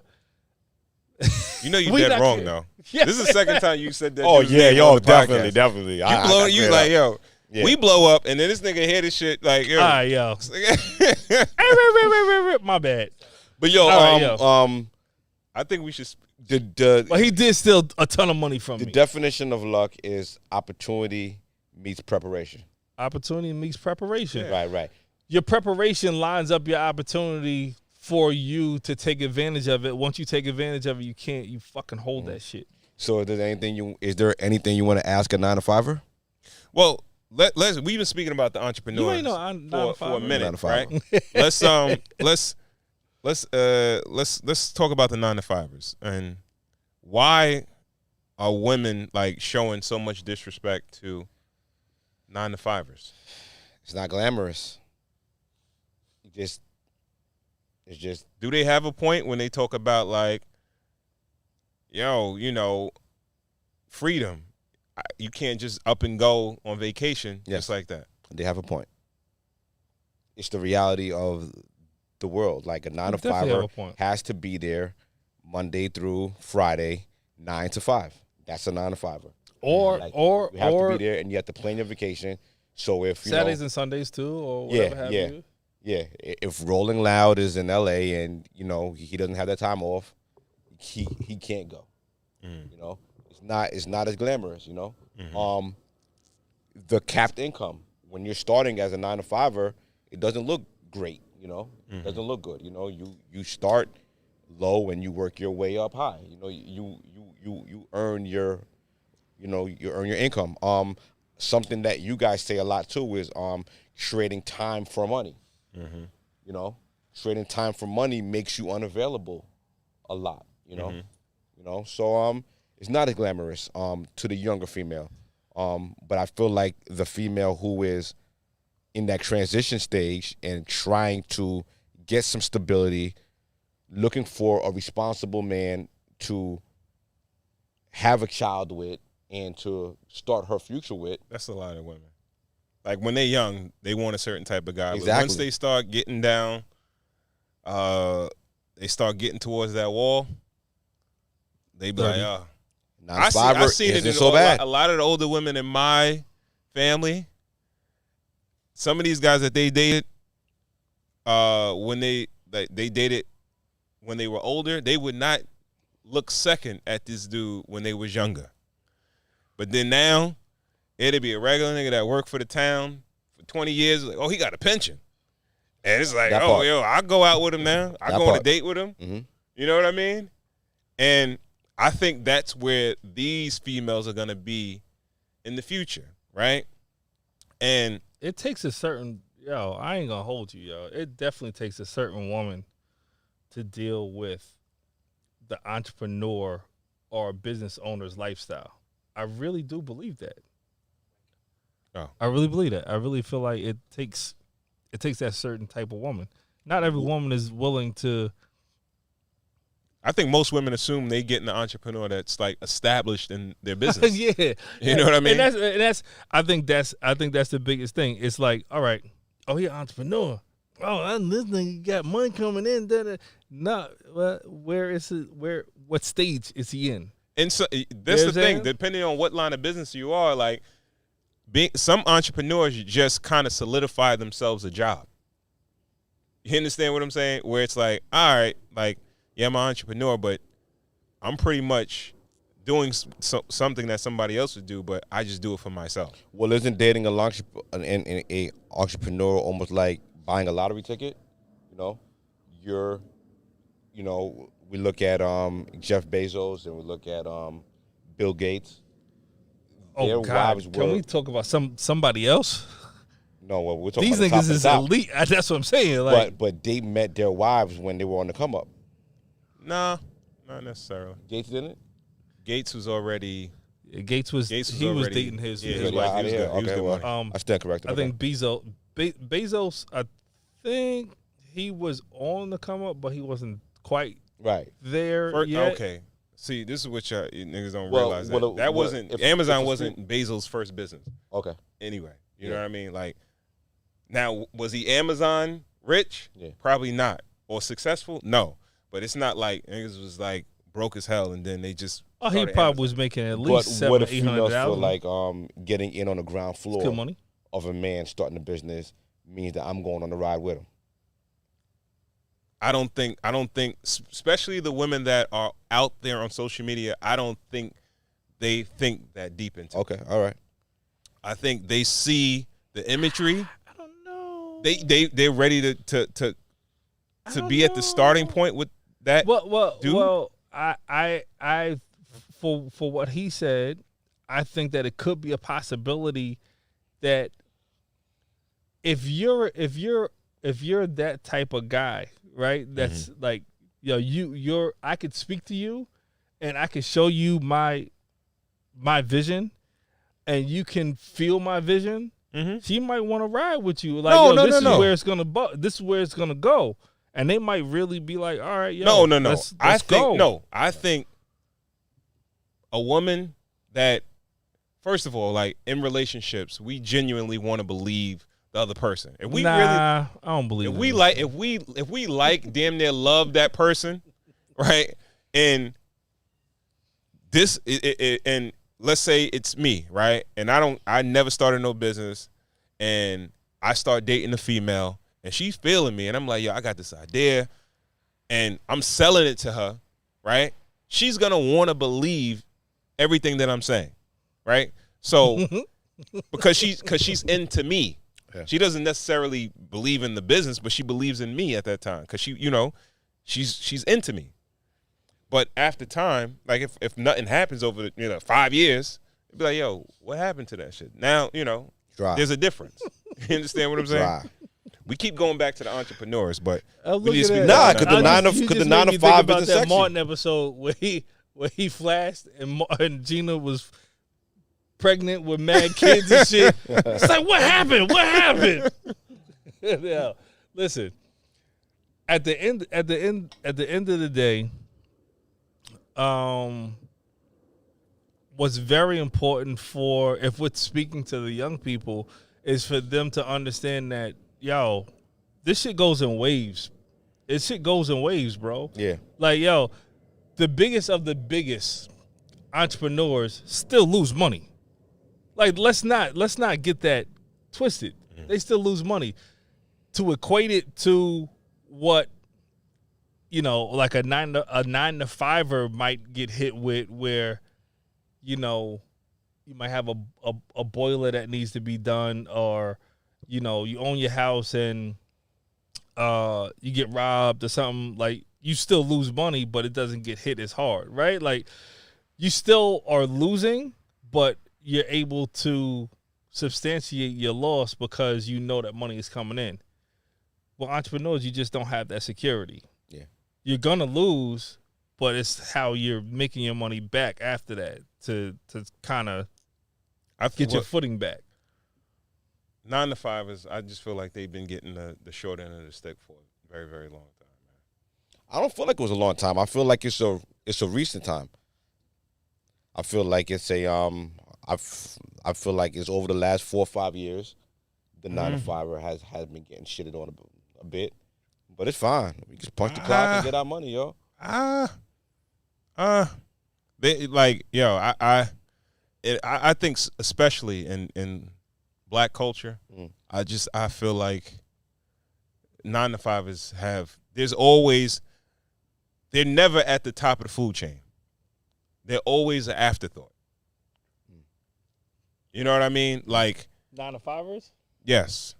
9 to 5ers. What do you mean by that? They become, like I just said, they become attractive to women when they've already been through the run of the mill with other types of guys, and then they become. I see what you're saying. They become attractive, like, and God, this nigga had his job for 30 years. Yeah, man. now that's a cool thing, right? And But it's nothing new. It's nothing new for like a 9 to 5 to do that, because you alluded to even in high school, guys competed with the drug dealers and all that. I mean, I feel honestly, to like boil it down to the lowest molecule, I feel like females think entrepreneurs come with fast money. Absolutely. You know. That was one of the videos that I watched. It was, the way their money comes, and it's like, oh, they equate it to fast money. It was a funny video, and it was a chick, and she was like, well, if I want to go to Ruth Chris, or I want to go here, or go there, and you gotta say, oh, I ain't get paid this week, I gotta wait next week to get my check, then then it's a problem. Yeah. And she was like, yo, what if I got receivables? What if I got to pay out my what if I have to pay out my employees also that week? And it's a rough week. All right. So let's talk about successful businessmen and that's the 9 difference. to 5ers. No, let's just keep it at that, because we could go all day about the variables, but that's real. That's some real shit though. The best way 9 to to equate 5ers. Like, versus a successful businessman, they probably have to manage their money a lot better than a successful entrepreneur. Nah, I would beg to differ. I actually beg to differ also. I feel like that once you know what money comes in, if you're let's equate it to a doctor that makes, let's not talk about a doctor. Let's talk about an attorney. Talk about a garbage man. Yeah, let's talk. Yes, we'll talk about a garbage man. Let's talk about a garbage man. Let's talk about shout out to all the sanitation workers out there. Sanitation workers. Huh? Damn, sanitation workers make $120,000. I'm about to Easy. fucking be a sanitation worker. I know sanitation. Yeah. workers. All right. So let's talk about a sanitation worker that makes $120,000. No, let's not. Let's talk about somebody that makes less than that. All right. So let's 70, 80. Okay. Let's talk about a start off sanitation worker. Okay. Start is probably 60. MTA worker? Are we out of the loop of what these motherfuckers make? I think y'all are. I think y'all be on the other side. MTA? No. I think MTA. I think, y'all better check the posters. I know. I think MTA. LIRR. Let's go with 60. All right. So what's the job for 60,000? Say, dude, somebody started at MTA or MTA for $60,000, as opposed to a A dude that has his A recycling business. Or has a sanitation business. A sanitation, perfect. A sanitation business for making the exact same thing, $60,000. The No. person, what? No, they don't make the same thing. What you mean they don't make the same A thing? sanitation worker doesn't make the same thing as a sanitation company owner. My guy, this is what I'm saying. Like, yo, we're equating everything to the bottom line, right? I'm saying a successful business owner. Successful business owner. I'm not talking like, yo. Well, you're A nigga that saying owns a sanitation I'm missing company this. is not making $60,000. No. you're comparing apples to oranges now, because you're comparing a startup sanitation owner. You put the sanitation owner on day one, so you got to put the business I don't think owner. the majority of sanitation workers is making $120 though.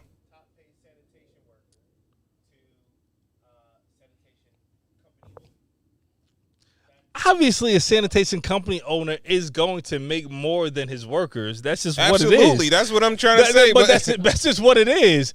But at the end of the day, we have to equate for everything that his payout is. Like he has to pay everything out, and he's not going to start out making bukus.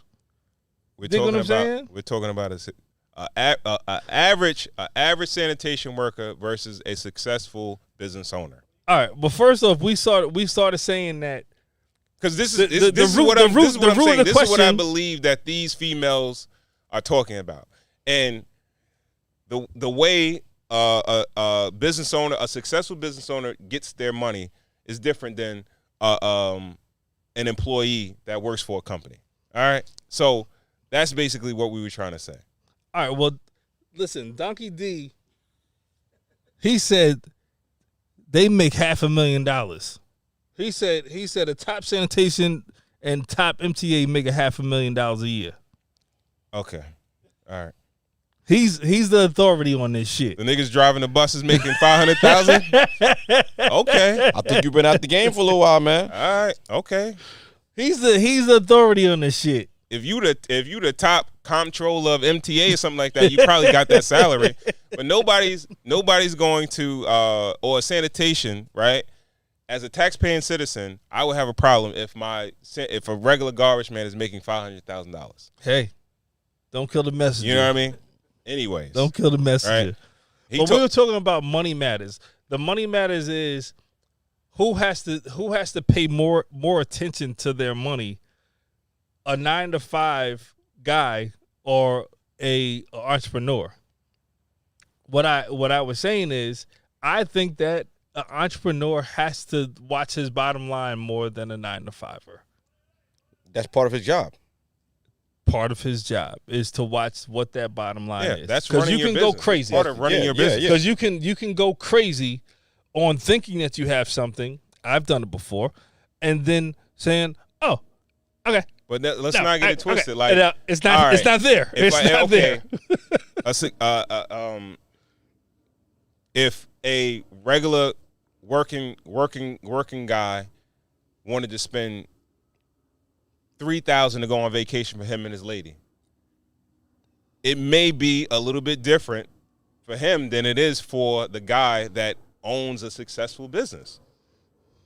Like, as a business owner, you know, let's say for instance, if you make $70,000 after taxes, maybe you bring home $1,000. I don't know, right?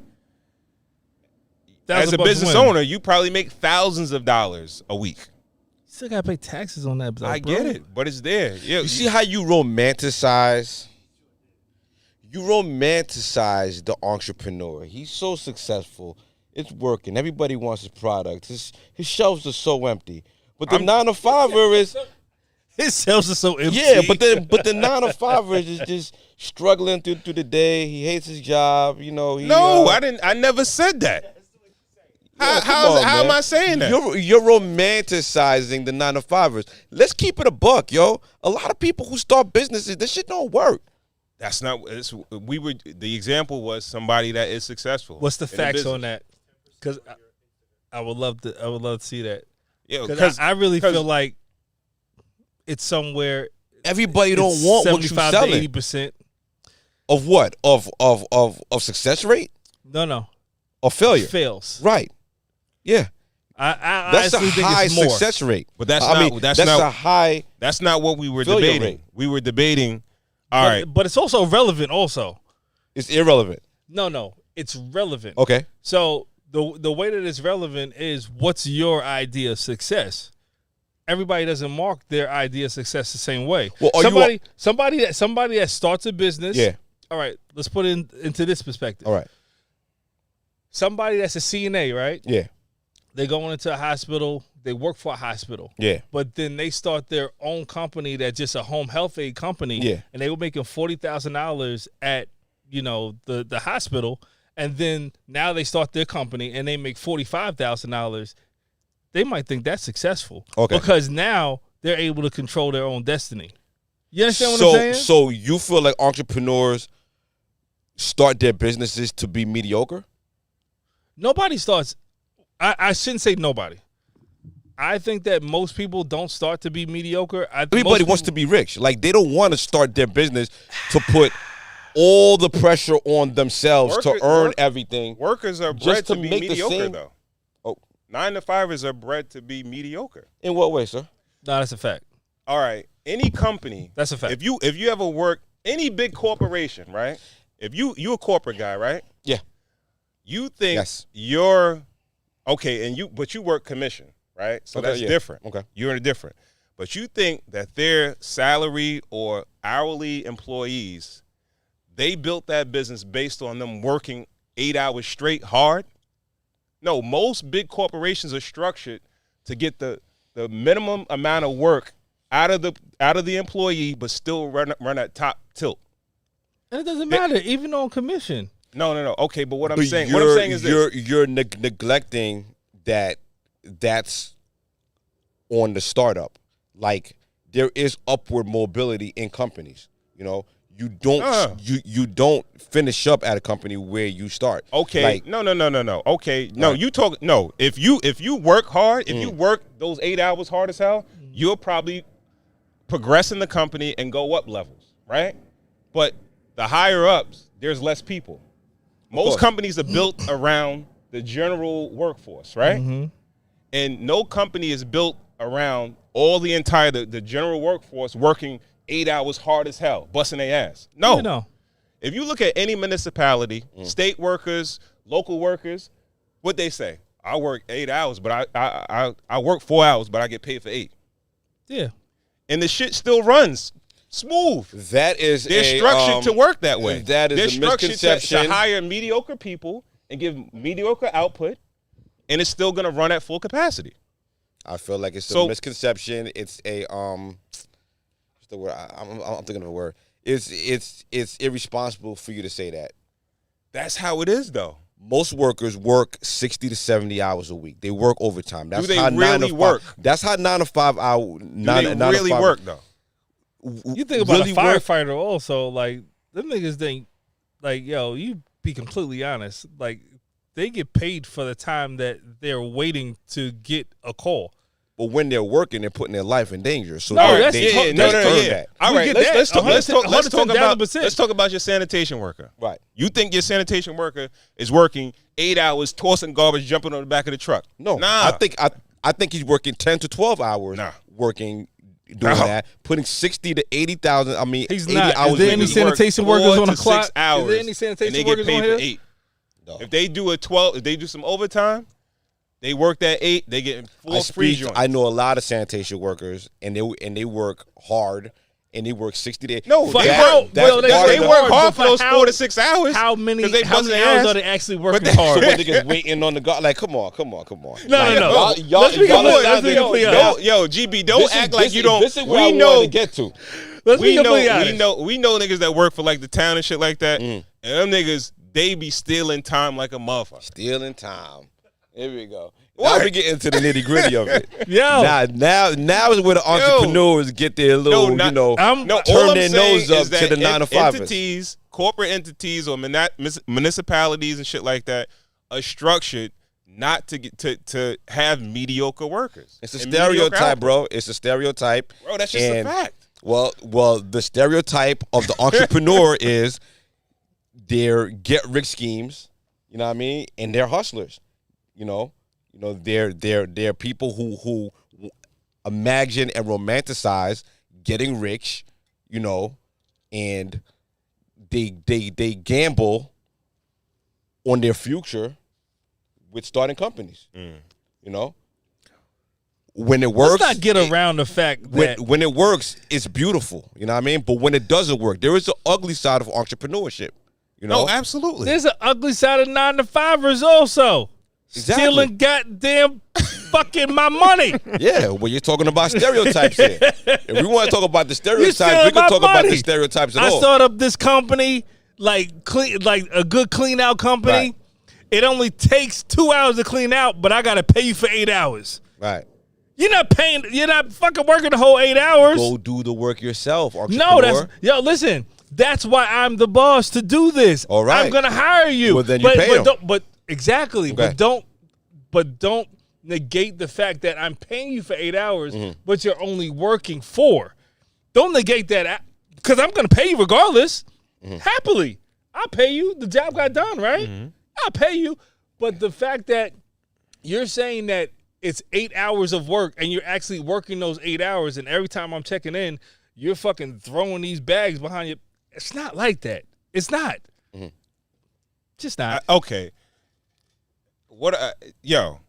I don't blame nobody for being an employee 9 to 5. Yeah. That's easy peasy. Is it? Yo, yeah. It's easy being 9 to 5. You just show up. No. You put your uniform on. Yeah. You show up. Yeah. And then you get your check to Friday. It's easy peasy. Yeah, it's easy peasy, right? Yes, all right. Okay. yes. Okay. All right. Yes, it's easy peasy. All right. Like, yo, bro, most of the time, there's not the expectation is to get the minimal aesthetic out of the employee. You know what I mean? So they're not expecting you to blaze a trail or, you know, lift up the whole building and do everything. Yeah. No, they expect, like, all right, they know. Those people in the higher offices, they know, yeah, we gonna, 8-hour shift, probably get a good 4 out of these people. But we structured, we spent so much time engineering this whole shit, the whole structure of this whole company to get, if we get 4 good hours out of these people, we can turn a profit. Well, we wonder where these women get the stereotypes from. Hence why we're here in the first place. Oh, it's niggas like me that, like, Absolutely. Is that mindset These right are just there? facts, that though. think that people aren't passionate about what they do. Like only the entrepreneurs are passionate about their work or take pride in their work. No. 9-to-5ers take plenty of pride in their work. T. There's Blanc. plenty of Okay. plenty of Hold on, 9-to-5ers. hold on. And honestly, Okay. I challenge you to even think, like in America, I feel like 9-to-5ers make more as a whole than entrepreneurs. possibly, no, absolutely. I would probably agree with that. Right. But I feel like a person that does give 110% at their job, Yeah. they're going to eventually wake up and be like, I'm giving all this energy. Most people that do that, I'm giving all this energy to these people. I need to do my own shit. I think that's where they have the epiphany. The people that do work their asses off and that do give 110% to another job, that's the people that will start when they something. wake up. That's when they wake up. Yeah. And then they do a little bit more research and they see what insurance costs. And they see what gas costs. And they see what everything else costs into actually starting your business and maintaining that business. And they put their uniform on and they go right back to work. You know? Because it's not glamorous and it's not all that it cracks up. Would they go back to giving mediocre work ethic? Absolutely. They go back to and dating. Well, listen, women. At least he admitted. He Admitted that they're giving mediocre work. Yeah. And they go back to dating the women who left the entrepreneur because he was on his third business and he's fucking broke. Let's talk about the failed entrepreneur. You know what I mean? Talk about it. Yo, there's always the going to be failed entrepreneur entrepreneurs. is scrapping. It's changing businesses every 4 or 5. Yo, listen. What you mean, like physically scrapping, like scrapping for metal, or No, I mean by? it could be scrapping just to go by. Yo, 9-to-5ers make the world go around. Absolutely. And that's what we don't understand. No, that's the way. That's the way it's structured, though. Right. Workers make the world go round. 9 to But- 5ers. Everybody's a worker. If you're an entrepreneur, Why you're you think so? No. You made it. You Jeff said the Bezos right is thing. not But a why, though? worker. Why? Yeah. Because that's a serious job. Because the business. they're serious about life. No, because the business of the country is to get people to pay taxes. That's where they make the most money. Oh, and the taxes. they Okay. pay the most taxes. All right. So if you got employees, they're gonna pay more taxes. Entrepreneurs, they find more ways to beat the tax system. Okay. So that's Well, why they find more. But they do make the world go round. Yeah. I'm not gonna deny that. All right. But they may make the world go round, but who creates the world? Who gives them the jobs? The entrepreneurs. I'll give you that. Yeah, I can't that's say a that. fact. Like everybody has to start a company for it to get big. Exactly. And to, you know what I mean? A lot of people wouldn't have jobs if there wasn't entrepreneurs. Someone had to start that business Absolutely. somewhere. Right. Absolutely. But it's not everybody. No, You it's know? not everybody. You know? It's not for everybody. Everything is not for everybody. Right. You understand what I'm saying? And honestly, I feel like y'all want to say that the 9-to-5ers are sheep. I feel like the entrepreneurs are more sheep than, because there's not a lot of people innovating. There's a lot of people seeing something and trying to replicate that and trying to do different things.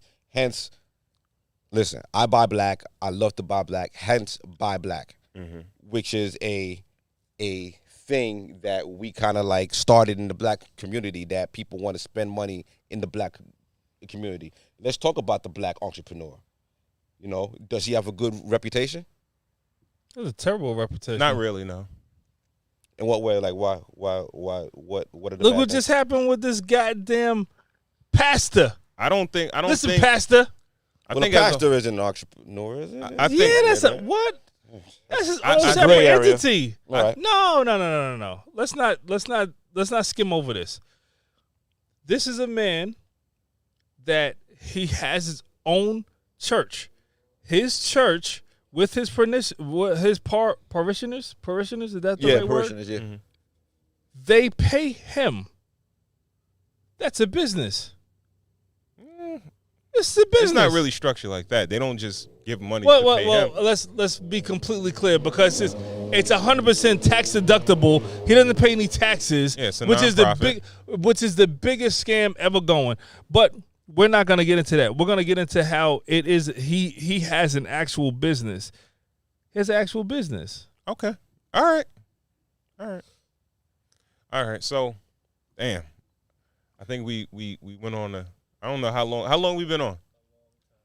All right. It took a while to get, because like that's what I wanted them. Like that's where I wanted them. Well, he admitted, he admitted that that they don't work as hard as they should work. He said that you know. Yo, I get it though. we work twice as hard. But work you said 60. it. Most said that employees, you, like- they work hard enough just not to get fired. Nice. Majority of Okay. people, yo, bro. All right. What, yo, am I bugging or not? You're bugging. Okay, but I'm bugging? Yeah. But continue. I'm bugging. Yeah, but come on. GB, I'm bugging. You're bugging. Most people that work jobs, they Yeah. do just I'm talking about the majority of people. I'm not talking about exceptions to the rule. Yeah. They do just enough not to get fired, bro. 9-to-5ers work harder than entrepreneurs. All right, but if we had to tie this in, right, to why we're here, Yeah. the women who are maybe giving the entrepreneur the first look over the 9-to-5er. Let's speak to both sides, right? If we had to talk to the woman first, the young lady first, right, who's aiming at one or the other. What are we telling the young lady first? What are her goals? Does she want to start a family? Is she serious about life, or she just wants to? I'm like, just saying. date somebody? Go ahead, tell both. Go both sides, Yeah, let's go GB. both Start sides. with you. What are we telling the young lady who doesn't know who to My shit choose? went out a few times. RGB, you're raising young ladies, right? Ron Coe, you're raising a young lady. KB, you're raising a young king. But we'll get to you later. So let's start with you, GB. You're raising young ladies. What are you telling your young ladies? Where are we aiming? The young 9-to-5er, the young entrepreneur. Skip the scammer, the drug dealer, the rapper, the entrepreneur, and go to a 9-to-5. That's his advice. Okay, now on the flip side, what are we telling the young man, right? Where are we aiming? Working on being an entrepreneur, or working on finding a steady job and the pension and going the long Be a haul? hybrid. Work your 9 to 5, get that stability, build your 401k, work towards your retirement. But while you're doing that, put something into your passion. Put some money into, find your passion, put some money into the streets, put some money into entrepreneurship. Do both. You can't raise a family and be a head of household if you're starting a business. So either put everything on the back burner and go balls to the wall, start your business and go for it, or play both. And I feel like playing both is the smarter and safer bet. Ronco. Um, Now, starting with your young lady that you're raising, are you telling her to focus on the young man who is trying to start somewhere and build himself? Or are you telling her to, head to the guy who's got his business plan and he's running from the gate? I think women, one of the most important things for women is stability. And more of a guarantee with stability is probably the 9 to 5 guy. Definitely. Of course, when you're dealing with someone that is starting a business, an entrepreneur, you're going with potential. I would probably tell my daughter, I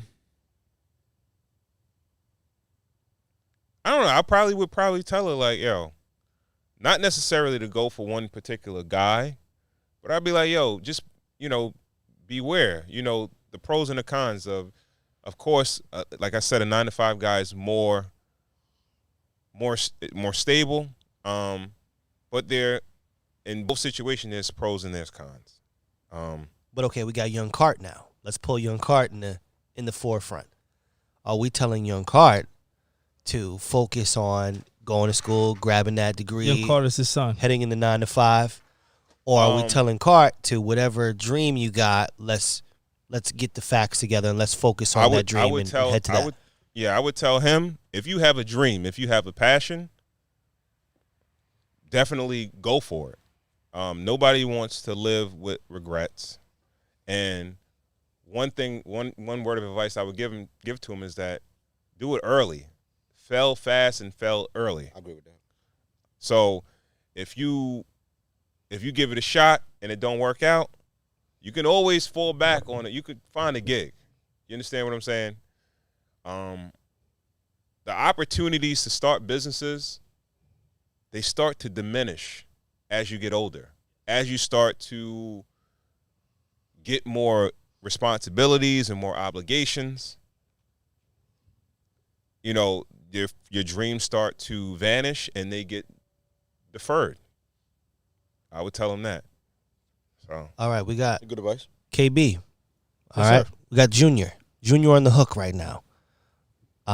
What are we telling Junior? Are we telling Junior to focus on school and a stricken path, or are we telling Junior, hey, I got this real estate thing going.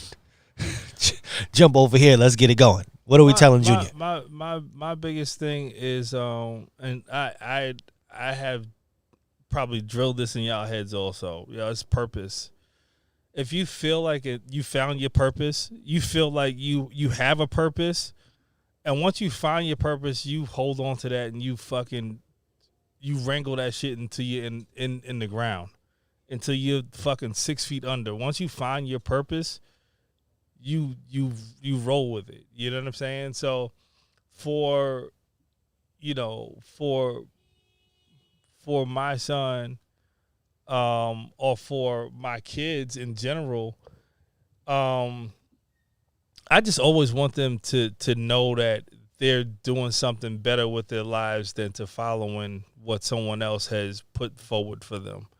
I never want them to be caught up in a situation where they feel like they're not living for anything else but just money. Mm-hmm. You know what I'm saying? Like, have a purpose when you wake up in the day. Go around, man. And what does a purpose look like, though? I don't think I ever found my purpose. I don't think I ever worked. I just like getting money, man. So a purpose. So that's shallow. Like that's a bad thing. Like everybody's different. Everybody's different, right? I wasn't asking you. So the biggest thing for me is, what fills my heart, what makes me like feel full. You know what I'm saying? Like, when money, honestly, the more my bank account goes up, the more I just see that I have to do more with other people. Yeah. You know what I'm saying? Like, I don't feel like money is the objective. I feel like the more people that I work with and the more that I am interjecting who I am into other people, that's so money has nothing to do with being an entrepreneur. Y'all just go around fulfilling your dreams. Like no. You know what I mean? This is me personally. Right. I can't speak to every entrepreneur. Some people are totally money driven. Yeah. Like that's just not me. I'm not totally money driven. Shouldn't 80% of being an entrepreneur be about the bottom line? Like we talking about this fulfillment and this dreaming and this. All right, so I think. Can I say one thing? Go ahead. I think like when you talk about guys that are like uber successful, like big guys, you brought up Gates and Bezos and for relationship guys, aspects of it, yeah. But I don't think they ever thought about money. I think these guys are just free thinkers and shapeshifters, where it's like they wanted to start a business that would change the world. Yeah, y'all love romanticizing the idea of this entrepreneur. So it's not about money. So being an entrepreneur, money's on the back seat. Y'all just want to blaze. I'm not talking about me personally. Well, you're talking about the head of head. You're talking about Bill Gates and Jeff Bezos were not thinking about money. I think they knew that if I change the world, money's gonna come. It's not about the money. It's about that purpose first. Why talking about dudes that change the world, bro? Yeah, they changed the world by monopolizing their brands. But how? But what comes first? You can't put the cart before the horse and say, if I do this, that, and the third, I'm gonna make this much money. You have to actually go out and do it every day. Yeah. So to go out and do it, making money. I don't think these dudes. I don't think that is. It's the grind. Same way the 9 to 5 is a grind. You have different goals. I want to make money because I want to send my kids to school. I want to buy a house. I want to live the American dream. I work the 9 to 5. I work my 70 to 60 hours a week. I do it. Same way as the entrepreneur, y'all making it seem like, they just fulfilling their life's destiny. Well, there's a higher purpose. But you mentioned entrepreneurs that don't make a lot of money. The majority. No, but I'm saying majority there are people that are entrepreneurs that don't make a ton of money. They're not making millions of dollars, but they're happy doing what they do. They're mentally ill. I work in Brooklyn. There's a nigga on the street corner selling hats and T-shirts on every corner. He's an entrepreneur. Okay. You know what I mean? He goes to Canal Street, goes and buys T-shirts, go and buys hats, set up his table every day, and sells them. That's an entrepreneur. That's an entrepreneur, but yeah. What's wrong with that? Pack that shit up, go across the street, go to McDonald's, go get a job. But how do you know he's not, number one, making enough money that's sustainable? There's another one of them on every corner. But he might. Like, all right, y'all, he might. Y'all are romanticizing this entrepreneur thing. It's cool. It's nice. We could point to the people that it worked for and everything like that. But a lot of entrepreneurs are bums. Here's the biggest thing. The biggest thing with me is freedom, right? Exactly. Yeah. So lack of structure, freedom. Go ahead. So he's gonna go to McDonald's. Yeah. They're gonna tell him, you're gonna cook the fries, you're gonna wash the floor, you're gonna do all these things, you're gonna do that, and you're still gonna make $35,000 a year. You'll be a manager. You'll move yourself up to a district manager. Then you could be a regional manager. Then you could be CEO of McDonald's. All right. Yeah. Now, You could be Mr. now the Golden same. Arches. Never. All right. No, let's go. Let's roll with that. Let's roll with that aspect. Come on. Yeah, hold on. Let's roll with- He's gonna be a That CEO. is a fucking movie. He's gonna be a That's a CEO. Tyler Perry movie right listen, there. I tried. Yeah, listen. I tried. He's gonna be I washing. tried to be. First day I'm on a lettuce. Yeah. And guess what? He said only 3 years, huh? No. Yeah, listen. But that's how delusional y'all sound about being an entrepreneur. Listen. You sound just as delusional that I just sounded now. I'm gonna break it down to you. I'm gonna break it down to you. Wait, Can I break it down? Do you realize that none of us talked about money during the whole shit? About how much money you can make? We never talked about We money. never talked about money. Okay. You as a 9-to-5 guy Yeah. kept talking about money. Right. We never say, yo, you can live make in mad money. America. You can Never make said mad that. money. Capitalism. I get it. America runs on money. Y'all don't want to talk about money, but y'all know money's the bottom line. All right. Y'all don't But want to what talk I'm- what about I'm money saying because is you know that that's the Achilles heel. money of the doesn't entrepreneur. Money doesn't keep you Money going. is the Achilles heel Money of doesn't the keep you going. entrepreneur. Money is not going to keep you going. Money is the Achilles heel of the entrepreneur. Money is not going to keep Yo, you going. money is secondary. You know, if you It has eat a to whole be. bunch of shit, you eat a bunch of food, in a couple of days you're gonna have to take a shit somewhere. You know what I mean? Couple It's an days. afterthought. Or tomorrow or something like that. You know what I mean? It's an afterthought. It's the result. Yeah, that's how the entrepreneur It's the result of money is the result of something else. You understand? It may be your passion, your work ethic, your dedication. That's after the fact. That's the result. Your passion, your purpose, your intent. Yeah. Those are what you go into it. And the afterthought is the money that comes out of Yeah. it. That's just what it is. Your dedication, that's just the afterthought of the money. That's just the money Y'all comes are- after It's it. hard. It's hard to You have are that at a 9-to-5. romanticizing. Y'all are spiritualizing. So what do you all you It's can all you can romanticize is your check. They be like, yo, I'm gonna get paid. I But make yo, this. You know what? Yeah. My boss, yo, that nigga's mad cool or whatever Yeah, like that. yeah, Yo, he treat yeah. me mad nice and shit like that. That's what you can And I get paid on Friday, romanticize. and I go to go buy food, and I take a shit that night, not fucking 3 days ago. All right, thank you. I shit every night. All right, thank you. all right. We gonna wrap it up. We gotta That's wrap it fine, up. all right. Yo, this VILLIGER, it keeps going out, man. Yeah, it is rough. My shit went out a Yo, bunch of times. how many times? Like, yo, the relights, man. I had like, at yo, least, I don't know, y'all could count them, but I had at least 4 or 5 relights. I had about 6 or 7. I really Relights. enjoyed the cigar last week. This one This one was rough. when you say it was full body, I mean you said partial. I said medium to full. Yeah, I think it leans more on the full body.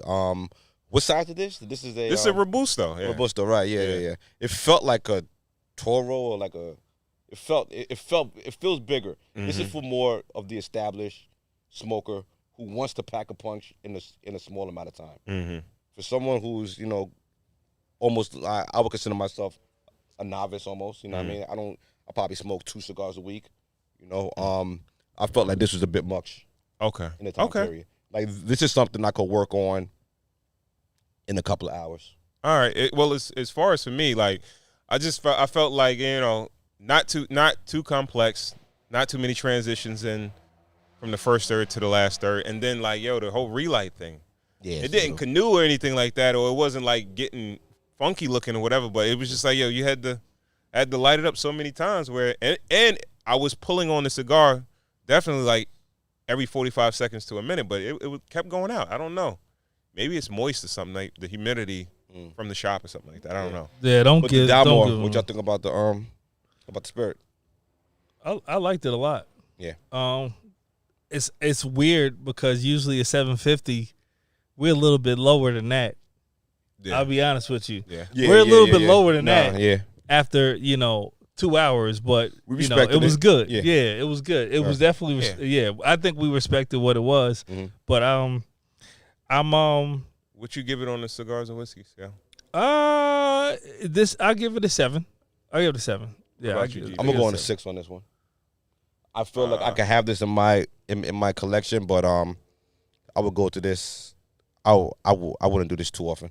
Maybe I'm just cheap. I'm like, maybe I at $1.30. I don't know. Maybe I expected some more. But yeah, I think it's pretty decent. It'll be nice. I'm right with you with the 6. Right. I'm right with you. Here's what I like about it. When I drink it, it feels full. You know what I'm saying? Like it doesn't feel like it just goes through and it's done. Mm-hmm. It kind of fills all cavities and it's still going down. Like I like that. Pause. You know what I'm saying? Like so, pause. It's a little bit thick. Pause. And it fills cavities. It's something. It's something different every time I get it. Every time I'm taking a little bit of it, it's a little bit different. So Okay. I appreciate that. Yeah. All right. All right. So, the VILLIGER, FLOR, Like yeah, that shit's spicy. YNCLAN. I don't know. If you had this particular cigar, hit us up. Let us know how you felt about it. Holla at us. Pick That up shit was one. spicy, Pick up yo. a 5-pack. I wouldn't necessarily say, I'm not sure. This is Box for the worthy. more established smoker, I feel like. Yeah, definitely. If you're a new smoker, tread lightly. Yeah, definitely in the medium to full body range, and what I would say maybe about a 6.5 with the DALMORE 15 HIGHLAND single malt. So check that one out too. Let us know if you feel the same way, or you think we're off base with our ratings. It's crazy. My rating is the highest. Yeah. I don't think that's happened before. No, I don't. I don't think that's happened, but it is what it is. It is what it is, man. Yeah, for sure. All right, so we want to thank you guys for tuning in to another episode of Cigars and Whiskey. If you don't follow us on Instagram, please do at Cigars Whiskey. Also, check us out on YouTube, Cigars and Whiskey Podcast. Please remember to like, share, and subscribe to the channel. If you missed any of the previous episodes, you can check us out on the podcasting platforms, Apple, Spotify, etc. Anywhere you listen to your podcast at. If you have any questions, any comments, any recommendations, meaning if you want to recommend a cigar, a spirit, or even a topic, hit us up. If you have a product or a service and you would like to sponsor a show, shoot us over at email. It's podcast@cigarswhiskey.com. And if you like the content that we're putting out and you want to show some support to the show, you can do that via Cash App. It's the same as the Instagram, Cigars Gifts. Whiskey. All right. You can donate cigars. You can donate whiskey. You can donate $1. All right. Not really a dollar, but I'm Yeah, saying dollars. All right. Yeah. Check our guy out, Corey Cool. 9 to Let him 5 know is what use you- your 401k and give us some more money. let the people know what you got going on, man. All right, so look, I go by the name Corey Cool. I represent Cool University. You can find me on the voice of NCC 90.3 every Thursday, 7 to 8 p.m. where we're playing it cool. The replays are available half an hour after on cooluniversity.com. Also, I am part of the Morning Madhouse. That is Tuesday morning, 7 to 9 a.m. on the same station, and I'm doing a wonderful job there. I also have a lovely article on the way. All right, the top 5 of the second quarter. These are the best rap albums that are, in my opinion. Make sure you check that out. Music Industry, get a little preview? Long Island. Nah. And thank you, Lord, for holding up on the rain tip because we managed to get Word through is bond. this Yeah, episode. man. I love you guys, man. Yeah. Fun. All right, Yeah. guys, give them your handles. Booker's Solutions, I think. All right, White Star GB. At White Star GB on IG. I'm back. I'm active. Holla at me. I'm sorry. holla- The Booker's Solutions. The Booker's Booker Solutions. Solutions. I always All right. fucking forget that shit. You know what I always forget? CUNY Radio, the daily freaking rap podcast. I always Bread and forget that. butter. I don't know why I keep forgetting that. That's the bread and That's butter. so mine. good too. I belong It's to so that good. one, right? Yeah. I made that one. Absolutely. For sure. All right, So man. That's good. on your favorite podcasting platforms. All right, I'm out of here. For All sure. right. Again, we want to thank you guys for tuning in to another episode of Cigars and Whiskey. We will catch you in the next episode. Peace. Let's go. Peace.